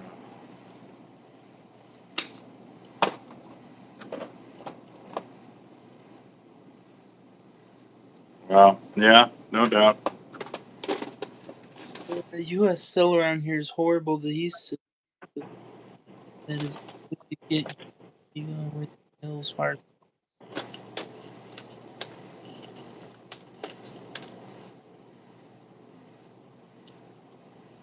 It's a great Detroit. I'll go tonight. What's up, Detroit? How you doing, boss? I am sitting here cleaning and breaking weight still. Great way. Uh, I cleaned up everything from last night, but y'all gonna see my pile. My pile is growing over here, weight by weight by weight. And actually, I was thinking about your comment last night about uh, what was it? The freshwater fish. What was it you said? Walleye, I think it was, is what he was talking. Walleye. Yes, walleye. Yeah, yeah. I don't think I've hooked a walleye yet, but that is still. I mean, even though I'm predominantly a saltwater fisherman, I want to get into more freshwater catches and stuff, just because it's fishing at the end of the day. Now, granted, I don't know if I can sit there and I mean, I wanted to try it, do some micro fishing as well, where they have these hooks that are like itty bitty kind of deal. Um, Detroit. One question I've always had: the thing with walleye, why people get so crazy about them? Do they taste incredibly good or something? Because I know they don't fight. So I just they have to taste very good for people to talk about them as much as they do. I mean, yeah, I always see them on online through videos, but I've never eaten one right there. Now I know tiger muskie; those things fight really cool, but again, don't have them here. Never caught one. I hear they fight really good. I catch one of them. But as far as I know of muskie, they don't fight. So I'm guessing the thrill of the catch is how good they taste. Would be my guess. Hmm. I don't know. I've seen all these videos of ice fishing and stuff. You never really see the whole fight. Like normally, you just see right before they pull the fish out of the water, kind of deal. So this is a question for the ice fishermen. When they're ice fishing, do fish really fight that hard, or are they so lethargic because of the cold water that they don't really fight? Come down here to the river. Everyone wanders his 40s. We over 14. All right, Wow. Darnell, you have a good one, brother. Be safe, man, and have a good one tomorrow, bro. Yeah, later, John Darnell. Um, one thing that ice fish, from what I understand about the gear that they use, is it doesn't matter what the size of fish is, because I mean they're using 3 foot rods with I can't even smaller than my thumb finger, like anything.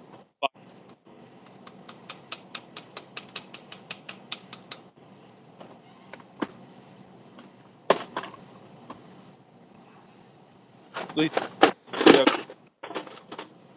North still land with. Here, Walmart is the best place to try.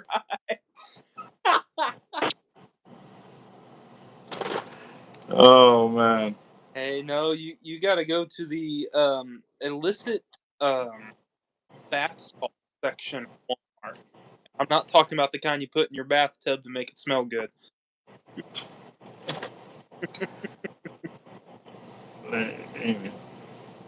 Yeah. Let's see.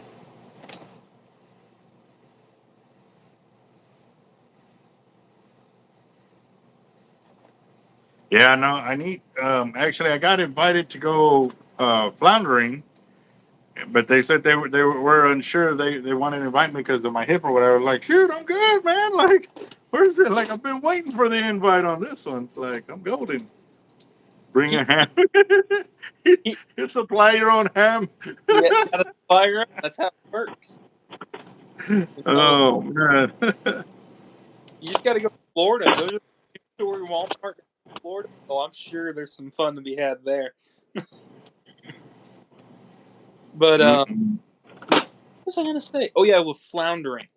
Now, this is my question for you: is it a gigging trip or a rod Yeah, and reel? gigging. I don't think you will enjoy gigging. To be I've perfect, been gigging. you I've have. gone. Okay, Yeah, I've gone gigging probably a dozen times. okay. Yeah. I just because you It's kind a of like the fight, I didn't think you would like gigging.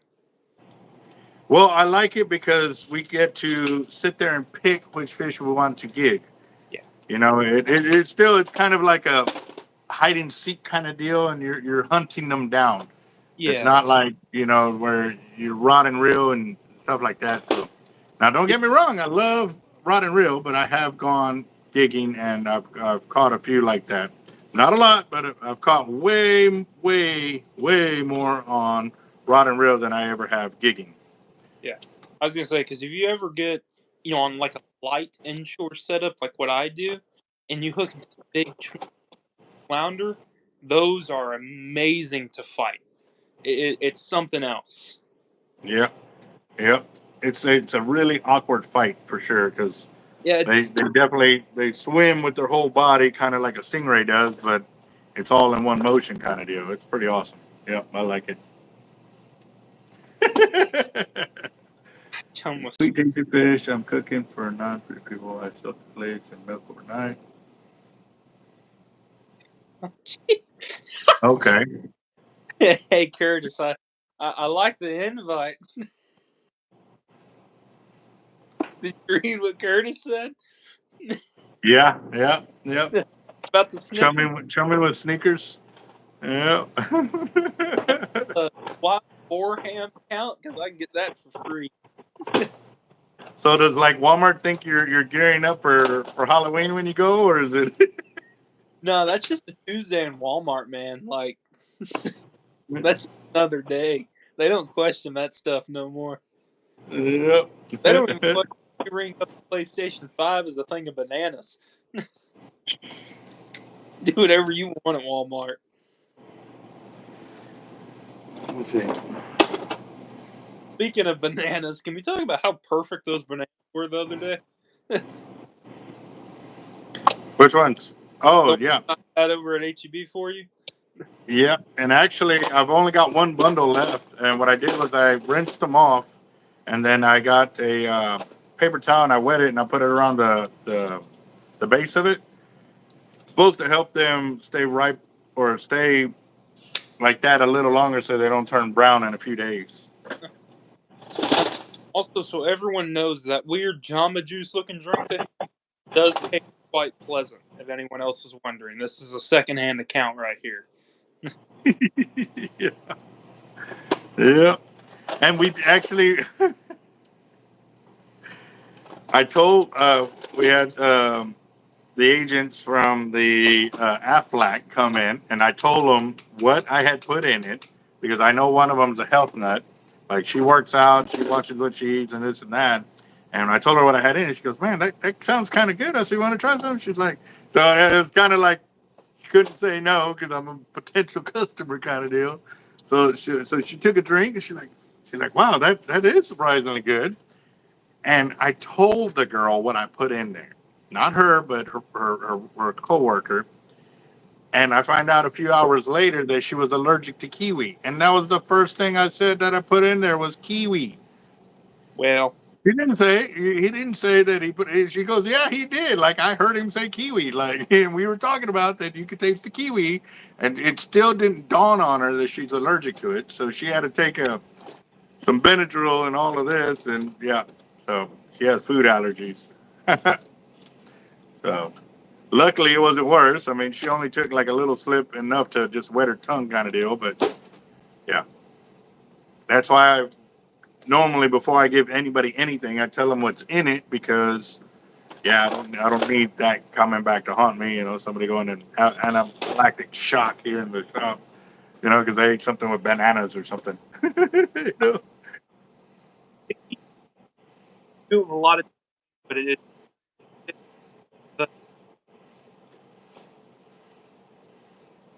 You're breaking up. um the gig in Detroit it is spear and fish, but the gigs I have are before barbs were allowed to be on gigs, so they're smooth shank. Yeah, that was some that they also had a rule change a few years ago about that.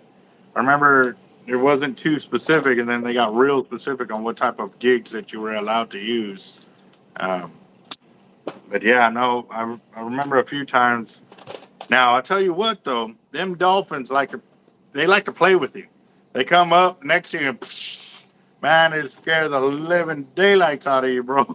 Because you're walking at night and you're next to a deep channel, you know what I mean? And they'll pull up right next to you, like a foot away from you, and do it. Like, man, talk about scared. Yeah. Did I ever Had to tell you change. a story about the time I almost got knocked out of a boat by a dolphin? Don't recollect. Okay.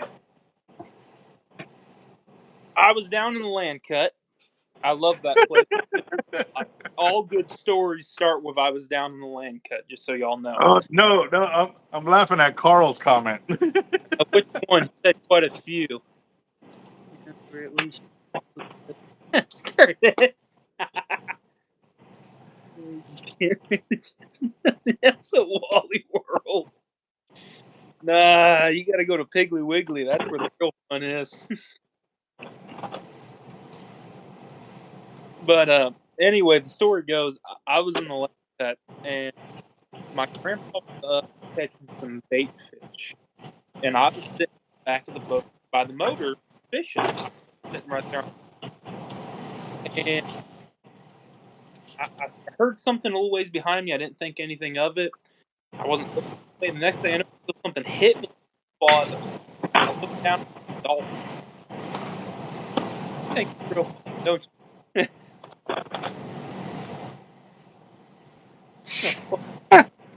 Trying to get me out of my boat. Might make you crap yourself for sure.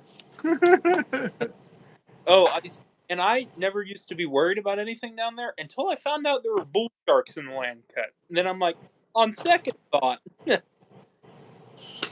because Yep. I'd always been told there isn't shark baffin. Find out there is sharks in the land.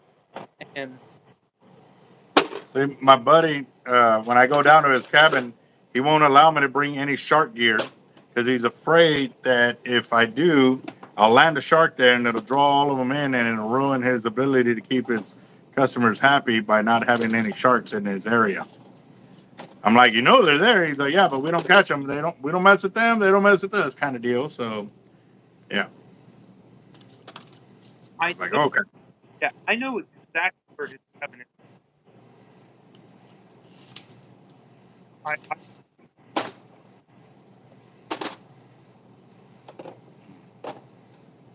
Yeah. Yeah. You coming in broken up, man. every time I plug my phone in to charge because the battery is getting low, I start breaking Uh, up. oh, okay. I Well, don't. man, well, what it's also doing too, when your phone is getting too hot, it'll distort everything like that. That's what the problem I run into. That's why I don't hook the charger up anymore. Um, I just run it till it dies, and then I go from there.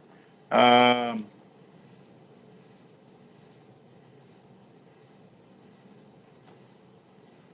I go through thousands of pounds in a week. Like literally the other day, I know I poured about 1,000 pounds, and all them surf weights and the regular weights because you got to think. Let me show you something real quick, boss. This is more of the behind the scenes of what people don't really know. Um, so like right here, here's 2 ounce pyramids. There's three of them there, so that's 2, 4, 6 ounces, right? And now I've got weight on top because of the slag that gets poured to connect them, and then everything else there. So right here I have probably nine. I would say 9 ounces. That'd be a good little. Let me check it out. I've never actually done this, but I'm going to do it since it's a pretty good learning experience for us all. I'm looking for my scale. Where's my scale? You see, I think we need to get Curtis on here next because I just need to see this guy. I just hope he is I. something decent. You're You wearing just clothes, made him right? pucker up right now. It's like, oh shit, I gotta get dressed. Yeah, Curtis, put on some clothes. I need to see what you look like. Where's my scale at? I know I have a scale here, and I don't know if that one's running. I know I had one because I was weighing weights out the other day, and actually that might be it. Yeah, that too. Yes. For I want to see that. We need to get. We need Curtis to be on here soon. All right, all right. So let me turn this around. All right, so you see that there, and there's three 2 ounces. So that's 10 ounces of weight right there for three 2 ounce surf or three 2 ounce pyramids. Now I've got to pour for the order. They want 100. Actually, let me see. I think I've got the order here. Hold on. Okay. So for this order, they want pyramids. They want 100 pounds. Okay. So you get 100 pounds times 16 and divide by 2. That'll give you how many pyramids of those we have to make that weight. Now, obviously, we divided by 2, and then it's like that. And then you can probably say, how would we figure out the math on that? Okay, so it'll tell you exactly how many 2-ounce pyramids, right? So you divide that by 3. I'm gonna lose you on math here. Hold on. Let me show y'all something. I'm Hey, gonna. This fine. is We know you were in. You know, the what? I said we know math. You know, it's one of those. Well, I'm just to do this, to get the math working. Hold on, real quick. I really want to know this too. All right, so um, and so it's 100 pounds, right? 100 pounds, and to get the ounces, that's 1,600 ounces. All right, so we divide that by 2. So we have to make 800 2-ounce pyramids to get that 100 pounds, right? Well, let's divide that by 3 because that's how many racks. Whoop, nope, divide by 3. That's how many times we have to pour that one mold, 267 times. Now, times, let's see, 267, yeah, times 10 ounces. So to get that, we would end up being, it equals, divide by 16, right? Yeah, and then divide by 16. So we would end up pouring 167 pounds of lead to make 100 pounds of 2-ounce pyramids. And now, that's just that order, right? So they want 2-ounce pyramids, they want 100 pounds, 3-ounce pyramids, 100 pounds, 4-ounce pyramids, 100 pounds, 3-ounce coin, they want 60 pounds, 4-ounce 60 pounds, 5-ounce 60 pounds, 6-ounce 60 pounds, 8-ounce 100 pounds. So yeah, the list goes on and on. The Yeah. ones that are probably the quickest to pour are these 1-pounders right here. The 1-pounder, the 3-pounder, um, Hey, the 8-ounce pair, the banks, yeah, 12 and 16-ounce banks, and then obviously my surf weights because the way the mold is set up, I can actually pour about 100 surf weights of either the 3s or the 4s per rack. hey, Albert, real quick. Yeah. My phone's about to die, and if I plug it in, I can't, you know, talk for some. So I might hop off here and charge it. But I don't know if anyone else would want to join, like Curtis or anything, because that'd be funny to have Curtis No, on. I know we keep throwing the shout out to Curtis there. So Yeah, get him on here. Someone send him an invite leak. I got to see what this guy looks like after all this, and then make sure his wife he's like, he keeps him in I don't know. Like, like. But all right, make boss. Well, sure. we'll go ahead and let you off the channel so that way you can charge your phone. That Yeah, way we get somebody else on here. You can enjoy the rest of the video. But thanks again for coming on the channel, yeah, Russell, and we'll see you at the shop some more, brother. always. I'll see you around Later, bro. Yep. later. Bye. All right. All right. Here we go. So, uh,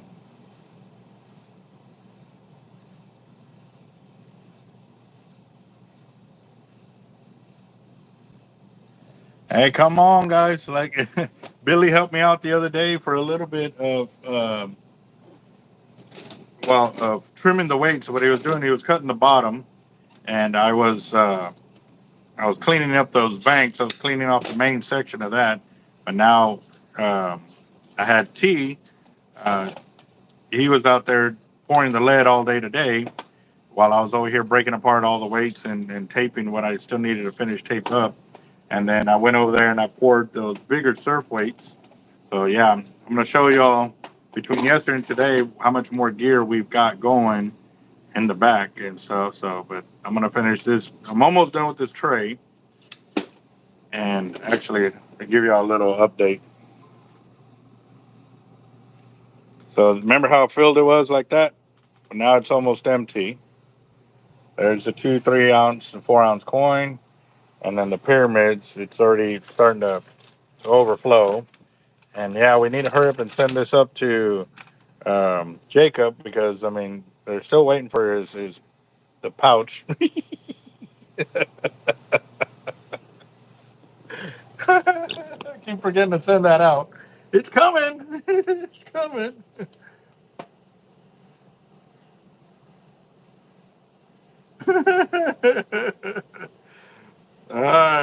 All right, Curtis.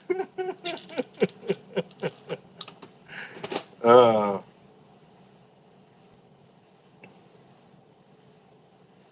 the order is due by Friday, but I know I'm not going to finish the entire order. I've got 5 or 6 pending orders right now. That was just one order. I have 1, 2, 3, 4, 5, 6. No, I got 7 pending orders right now, guys. Finally, like the orders are there. Now we're playing catch up now because we made a whole bunch of gear and we were ahead for a while, but uh, when we ran out of lead there for a minute, we had to sell what we had, and then we got it back. Now we're catching back up again and stuff like that. So we'll get it though. But yeah, no, it's a lot. That order right there. That was just Port 8 or Port 8 Outfitters right there. That was their one order right there. Uh,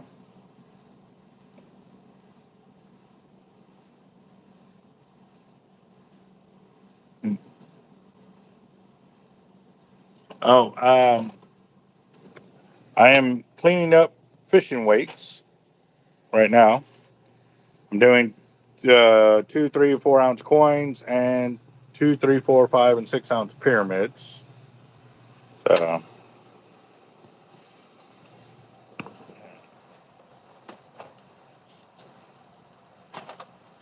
yeah, no worries. We're good. We're good. One day when the YouTube channel won't be living so much in its feelings, we'll be able to have some fun with it. So no worries, Curtis. Thank you though. I do appreciate you and your wife being a part of the channel for sure, man. Y'all got some good hearts and stuff like that. So, oh man.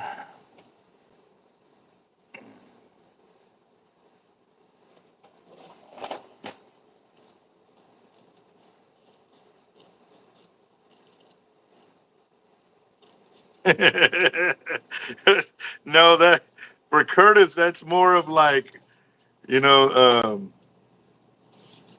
when they tell you not to touch the fire, not to touch the stove because it's hot. This would be Curtis be like.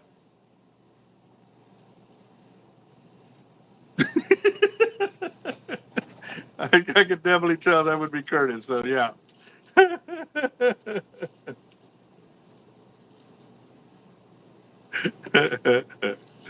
Oh man, nah, nah.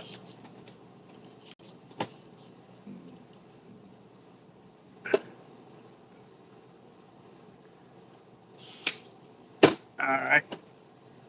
Um. Well, when I get to my other phone there, Billy, I'm trying to get focused on this because the longer I take to get through this, the longer I'm going to stay here at the shop. I don't want to come back to have to clean these weights tomorrow. I want to kind of get this part done. The fine cleaning and all of that, I don't mind doing tomorrow because I can sweep through them pretty quickly, especially once I've gotten some rest and food. Because yeah, yep, yep. Tend to kind of learn people, you know. So,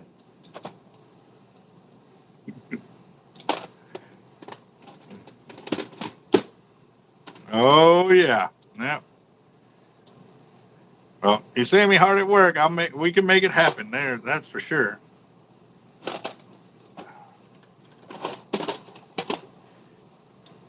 And again, guys, if y'all are just chiming in, we have a 25,000 subscriber mark giveaway that's coming up. It's free to get in, but you have to earn it. The way it works is obviously being subscribed to the channel. And what you'll do is you'll share video links from my channel and or Jacked Up Leatherworks. That's one of our channel sponsors as well. And or the link to the YouTube channel to any social media platform out there. And when you do this, screenshot it and submit it to our email, which is teamhardlife1@gmail.com. This will get you an entry into the 25K giveaway, 25,000 subscriber giveaway. I'm clearing that up real quick. I wish I had 25,000 to give away. I really do. It would be awesome. But that's how you get in it. And yes, we will have multiple prizes that, yes, you can win multiple times, but only if you put in the work. If you only enter one time, don't be mad that you didn't win or you only won one time. Now, again, too, you could win the main prize with just one entry, but if you don't enter, you can't play. So the cutoff time will be the minute or the second that we hit 25,000 subscribers. Yes, we're coming up on 24,000, but we have gotten almost, I think it was 500 new subs in the last 28 days. We're coming up on that. So we could hit it within the next month because we are also picking up speed at which we are getting subscribers. So again, it's there, guys. So y'all can get your way in for sure.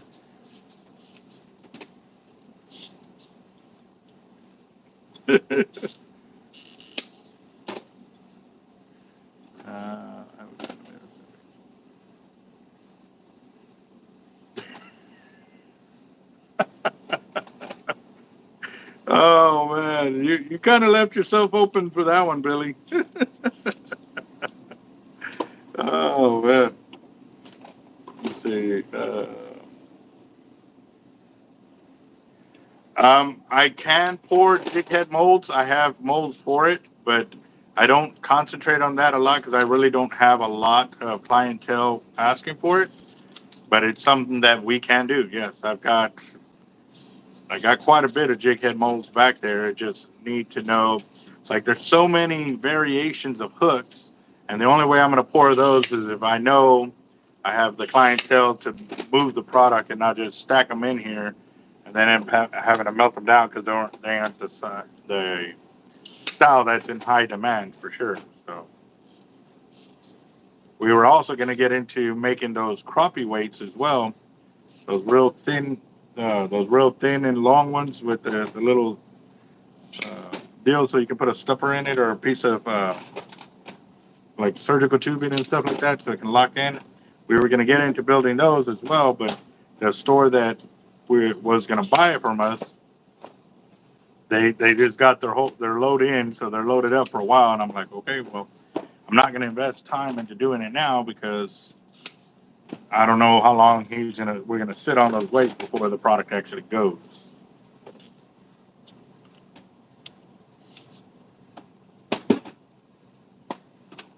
Let's see.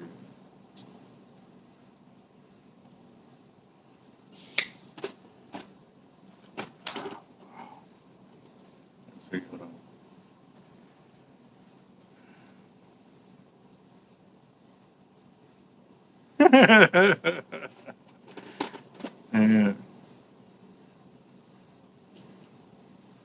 There is.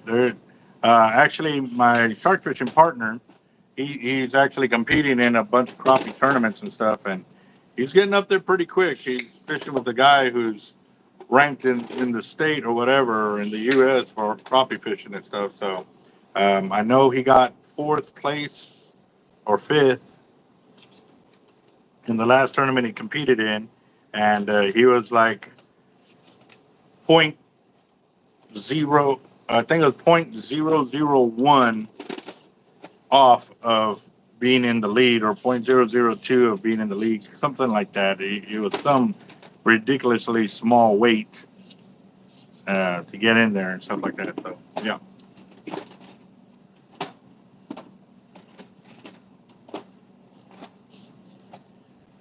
They got some big old bass here for sure.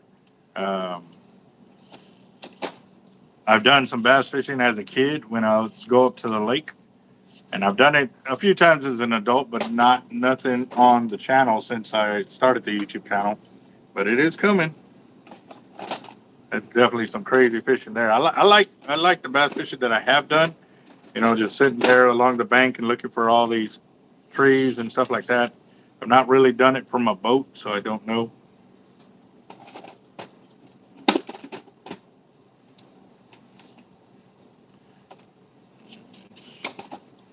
Yeah, that's Damon. Yes. Damon he's tearing it up on that scene for sure. So.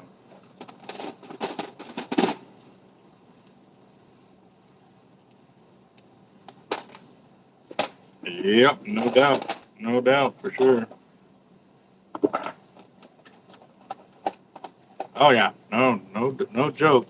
And actually I've seen him, you know, evolve as a shark fisherman, you know, from the first time he put baits out, and definitely way over his head kind of deal, and we helped him out and stuff like that. And then, but he did not back down. He is a hard charging fisherman. Like if he don't know, he can do the groundwork to learn and to be the very best at what he does. So yeah, he does pay attention. And that's one individual I'd love to get on the channel. Um, but with these late videos, he's got to be up early at the work and stuff. So yeah.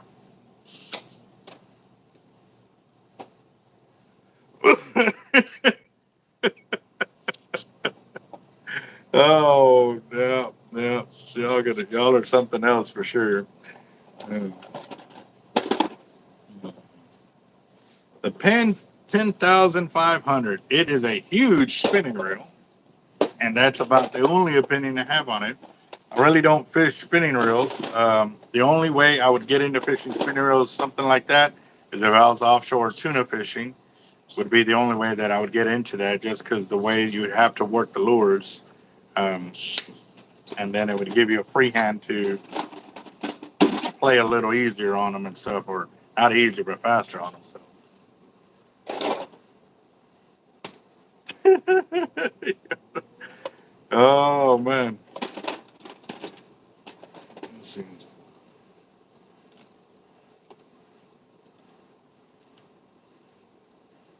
Thank you, Maddox. Yep, it is definitely take a while to regrow after a few times that it's been trimmed. Um, Several times took off like 6 inches, and I had about 6 inches left. But now it's getting there. It's getting back on it.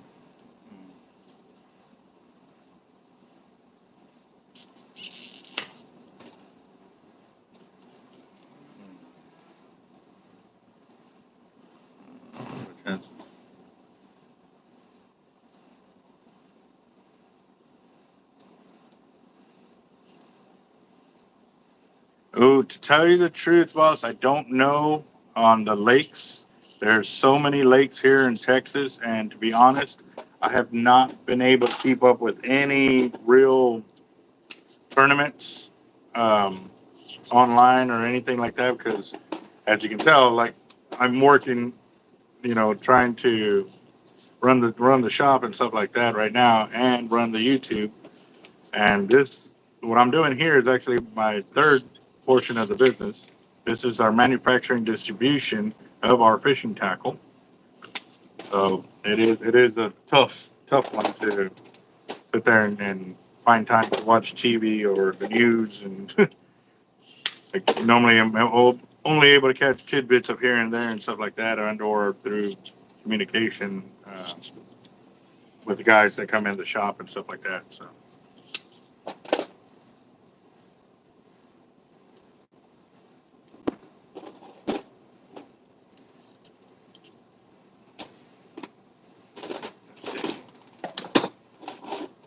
All right. I am almost done. The last few weights in this tray, almost got that knocked out.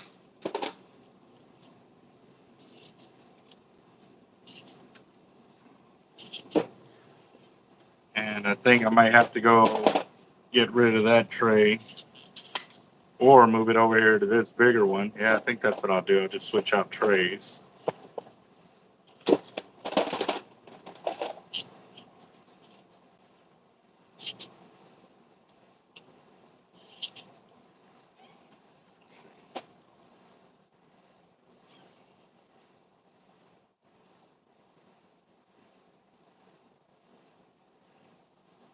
I appreciate that, Detroit. Yes, it is. Can't let it hold you down. You got to work and stay focused on what you want to accomplish. You know, especially when you know there's so many people that are working against you and trying to keep you down. I'm not about that lifestyle. Like, I'm not about it. All right. I am almost done. I'm going through here, making sure, going through the scraps because we had a lot of flag or weights that didn't get poured. All right, it is done. There we go. So, so those are the weights that didn't finish so far. That's a pile, which is actually pretty good. I threw probably a dozen of them back into the bucket that are going to get melted down. And there's 2, 3, and 4 ounce coins. And there's the pyramids. I mean, just to give you an idea, like there's a lot of weight in there. Now I got to go do my last pan, switch this over, and I'll be good to go. Let's see.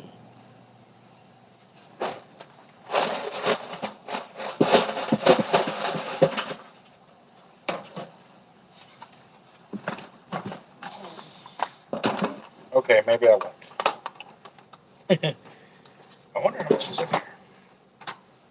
Let me do my scale. I bet you there's probably about 70 pounds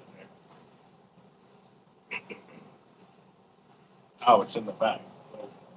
All right, yeah. Let me go drop this off.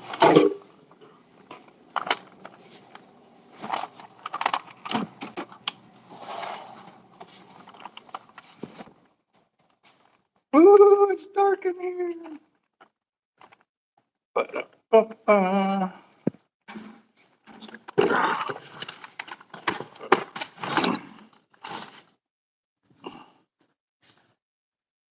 All right. Let's see. Let's see how much weight is on that tray. But see, my scale goes up to 70 pounds. So if it goes error, that means there's more than 70 pounds in the tray. Let's see.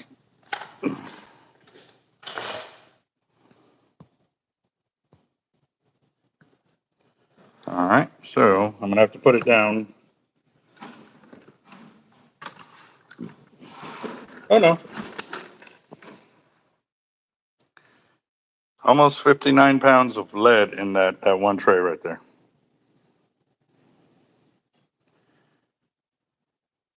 Yep.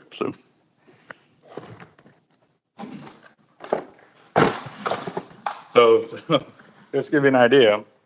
There's 59 pounds there. There's another tray almost filled the same amount right there. And then I've got 50, most of 53 of the 1 pound banks sitting right here.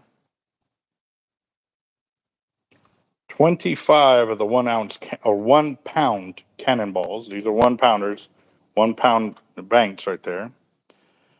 I got 5, 6, 7, 8, 9 ounce and 10 ounce surf weights on this tray. Same thing here on that tray.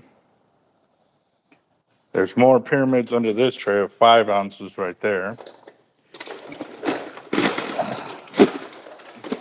Coins right there.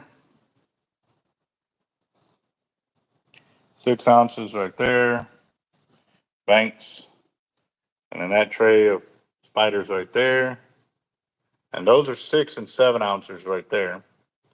Another tray of 5 and 6 ounces right there. There's probably 200 of them in there. And then this tray has 3 and 4 ounce surf weights. There's about 250 to 260 right here. This one has 4 and 5 ounce surf weights. There's about 250 to 260 here as well. And then there's about 252 ounces right there in this one. I mean, this is, it is stacked. I think there's like 6 rows deep, or how thick it is, of 2 ounce surf weights right there. Yeah. I got my other tray to go. On Amazon? I'm not Amazon. You're in the wrong department. No, no. Now my feelings are hurt. Oh, shoot.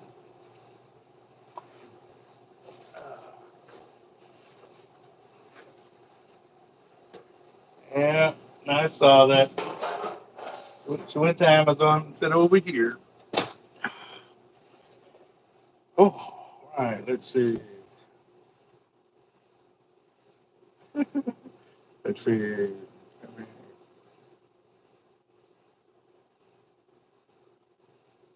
Oh, Carl.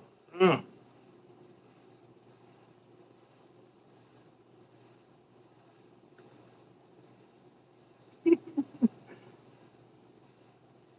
No joke. What kind of lead do you use out there, Jesse?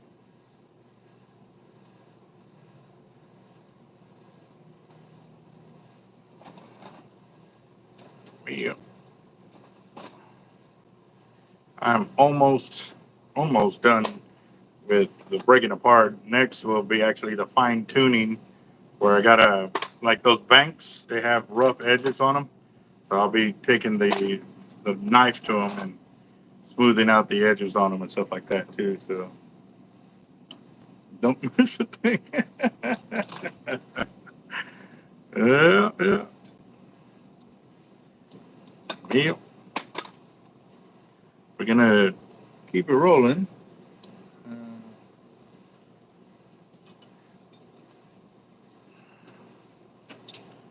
I forgot to bring another tray over here to this side though. So uh, let's see, where is it at, Detroit? Let me go back up. Uh,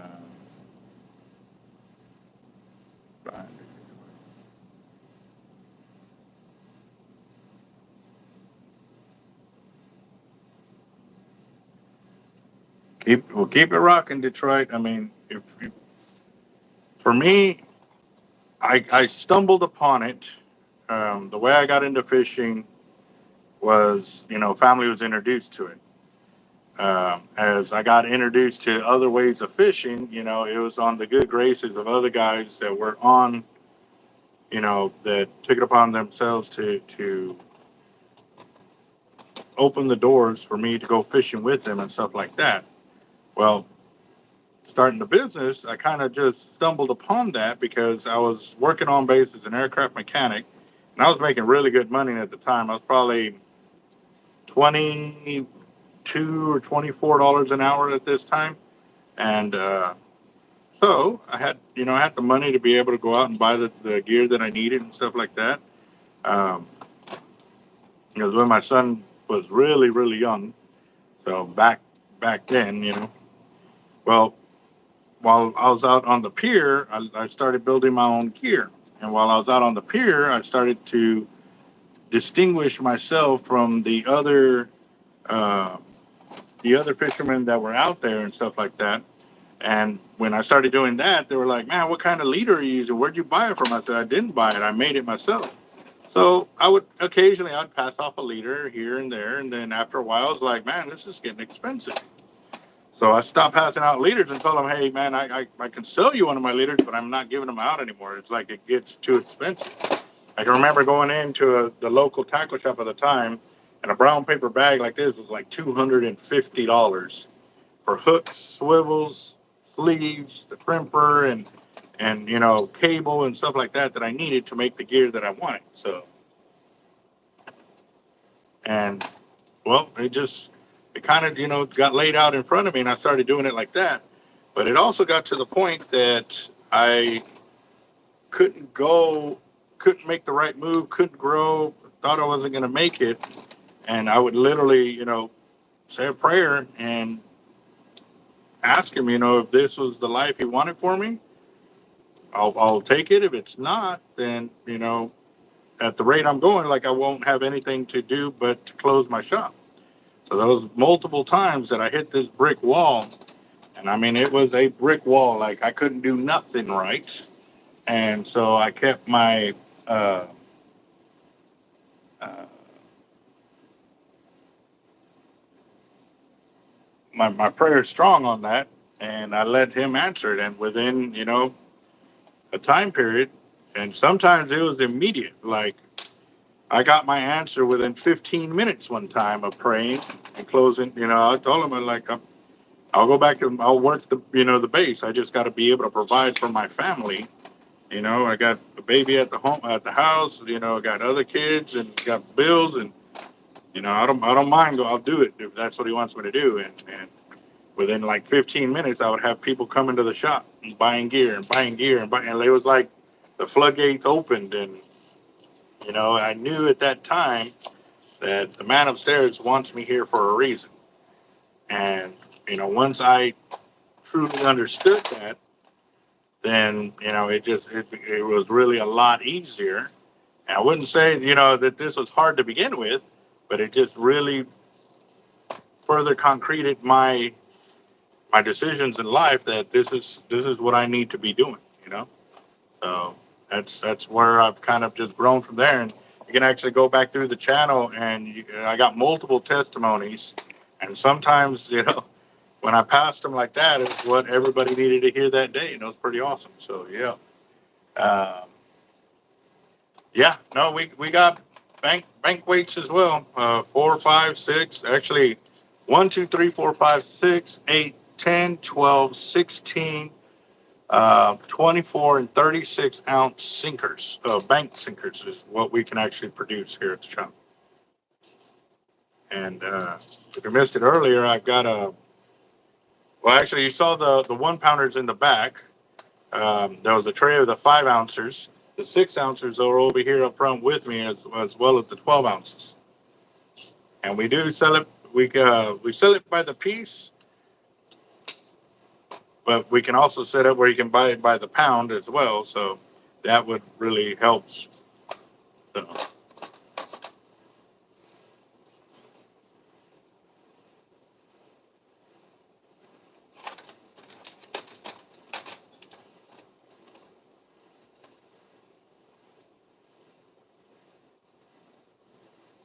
yeah, no, same here. I used to crab all the time, and since we couldn't afford crab nets, I would crab barehanded, and I would catch my crabs that way. And they were the blue crabs, and I would take the bus. It was like 15 cents to take the bus at the time, and I would catch it by the apartments where we lived at, and then I would ride it all the way down to where I would get dropped off, walk the mile down to where I would go crabbing, catch my crabs, and I could literally tell what time it was by looking at the position of the sun. Okay, it's time to walk back now. And I would literally walk up, and the bus would be coming up the road like that and come pick me up. So, yeah.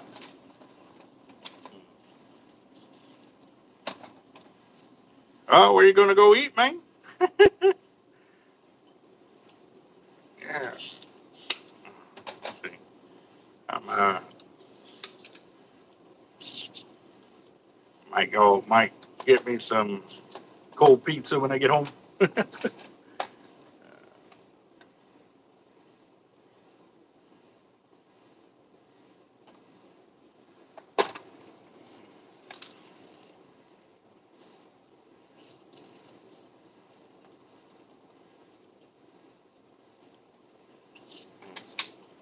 All right, Carl, you have a good night, brother, and we'll be seeing you here pretty soon, bro. You be safe out there, man.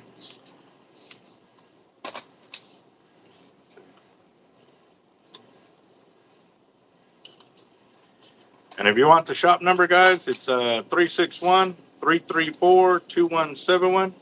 Uh, please give us a call tomorrow because I'm trying to get this done so I can get out of here for the night because it's already coming up on midnight. I don't think I'll be out of here before then, but I still got 2 more buckets of weights that I got to get to. And I think it'll be nice to get home before then, but we'll see.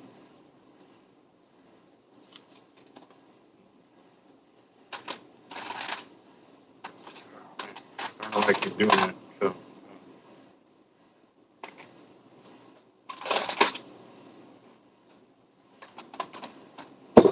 So how many of y'all are pretty much new to the channel? I know there's a few of you that have been coming on here the last few nights or a week or so. And if y'all haven't seen the shop, I'll definitely do a walk around here in a few.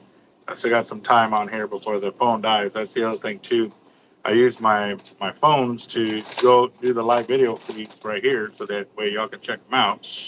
But if y'all haven't seen the channel and what we're about, it would definitely behoove y'all to go through and check them out. But I can give y'all a quick little walkthrough here in a bit. So this tray ain't gonna take me long. It ain't as big as the other tray that I had. And that way I can check out the gear we have: weights, rods, drills, line. And definitely, yes, it was a calling for me. It really was.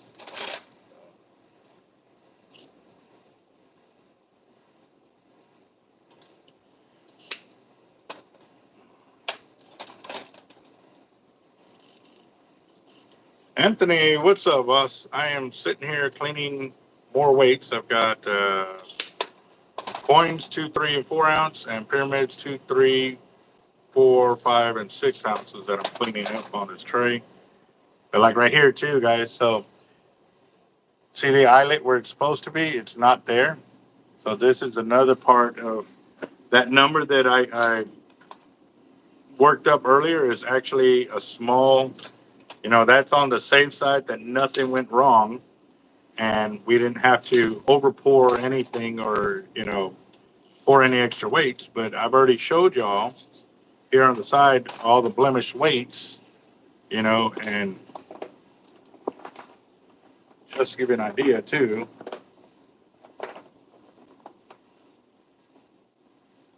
These are all the pyramids that are blems so far. And these are all the blems that I was able to keep. That's not all the blems that like that 2 ounce pyramid that doesn't have an eyelet. Well, that one just goes right back into there and I have to melt it back down, which we don't lose a lot of profit that way, but you do lose profit because you're still using man hours and propane and the materials, the brass eyelet, because I see it a lot of the times that the brass eyelet is stuck in the lead and, you end up losing money that way as well. So the brass eyelet, if it doesn't get pulled out quickly from the remelt, it'll turn a nasty color, and I don't want those out on the shelf because it makes all the weights look like they're nasty. Even though it's brand new lead, you'll see that nasty eyelet on there.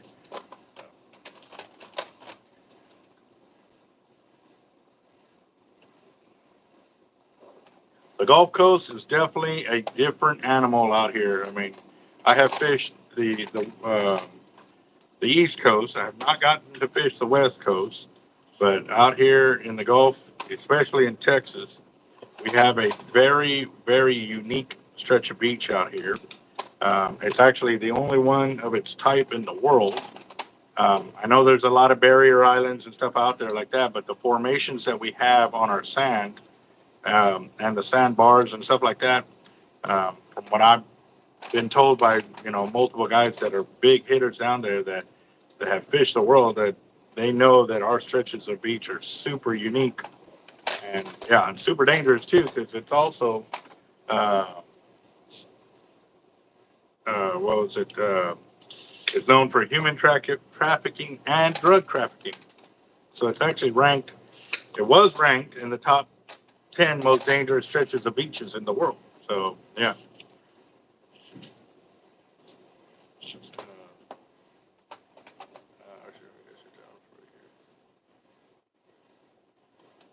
Oh, yeah, no doubt. And actually, I've had OSHA. Uh, OSHA was called on me. I had OSHA, fire marshal, city inspector, and health inspector all called on me because somebody was trying to get me shut down. It was either another business or an individual who had a uh, mental grievance against me. So, and it was crazy because all of them walked in within minutes of each other. It was crazy how like I didn't even think that was possible. Like, but yeah, no. So we got once OSHA came in, and all the other guys were like, "Well, he's here. Well, like there's nothing they can do, if he trumps the card or whatever." So he ended up helping us out after he learned what was going on, and we fixed whatever little things we had to fix, and it wasn't much because we already had uh, the fire marshals come through and the inspectors when I first opened up, and I wanted to make sure that we didn't have anything in the wrong. So I actually had them hook me up with the monitoring systems to where it would tell me how much lead particles I was inhaling or breathing while I was working with the gear and stuff like that. And he said I actually had more lead contamination on my cell phone than I did, from actually working with the lead for 12 hours. I did it for 12 hours a day for 3 days straight before he did the final assessment, doing the assessment. I wanted him to see the long-term effects, because that's what my guys would do. So he did that, and he goes, "Dude, I had everything properly set up with air ventilation and everything else, so it was good to go. We just had to put some metal tables out there for easy cleaning, and um, he just warned us about not throwing any lead in the trash, and which is stuff I already knew about because when I worked offshore sandblasting and painting, I learned a lot about that because when we would sandblast and paint a lot of these rigs, they treated everything as if it had lead in it. So we weren't, there was a lot of programs we had to follow. Um, so I just applied all of that when I started the business.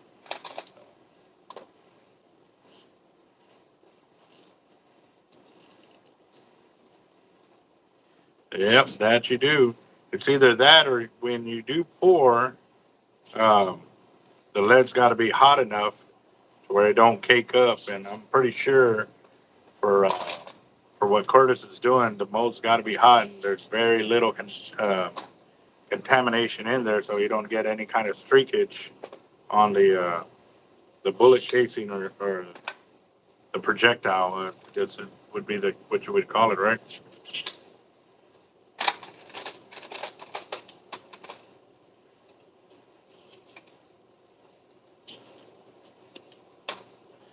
Yeah, and for us, pouring so many at a time, it didn't take long after preheating the mold. You didn't have to keep heating it up. You just kept pouring and breaking and pouring and breaking. So, after a while, like if we didn't work with enough molds, we had to slow down because the molds were too hot and we couldn't even hold the handles that held the molds.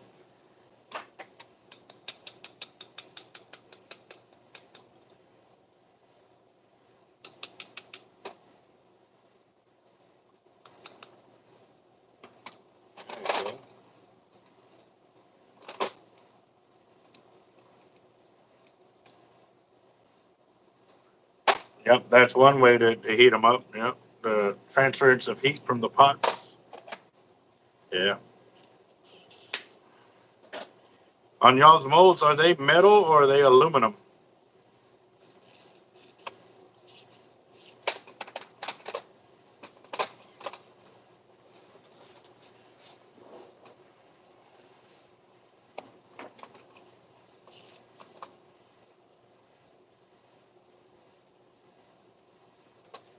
Oh yeah, no, that is, yeah,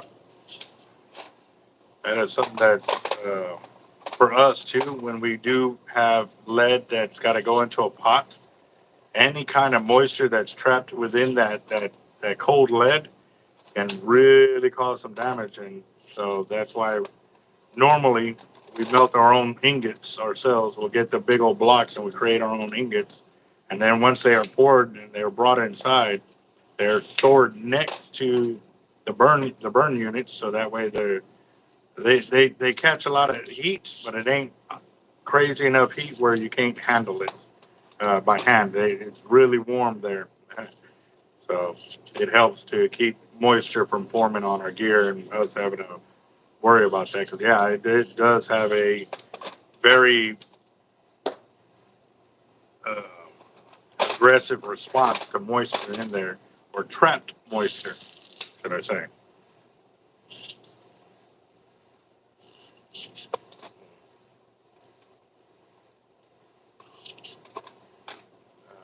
Middle on all of it.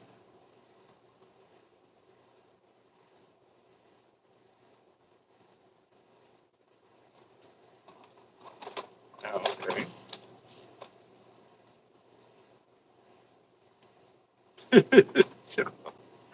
Oh, man, y'all are something else for sure.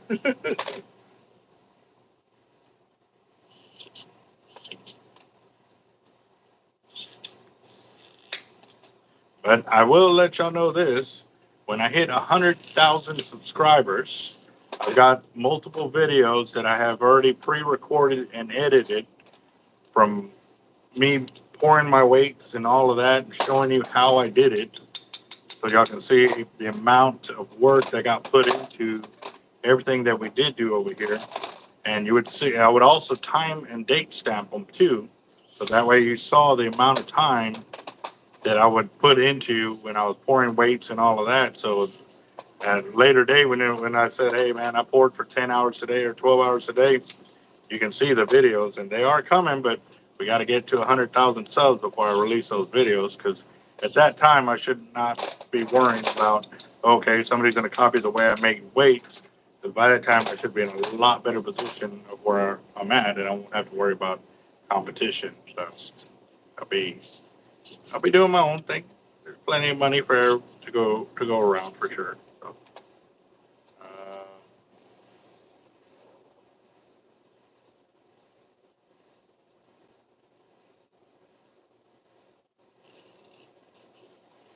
yep, yep. Yeah, I think he was having a little too much fun the other day on the cutter, but we got it. We got her done.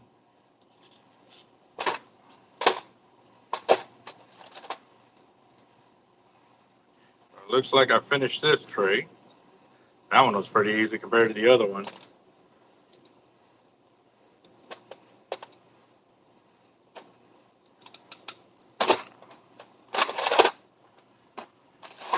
We definitely need to get a lot more coins in there. All right, here we go, guys. So there it is. Hold on.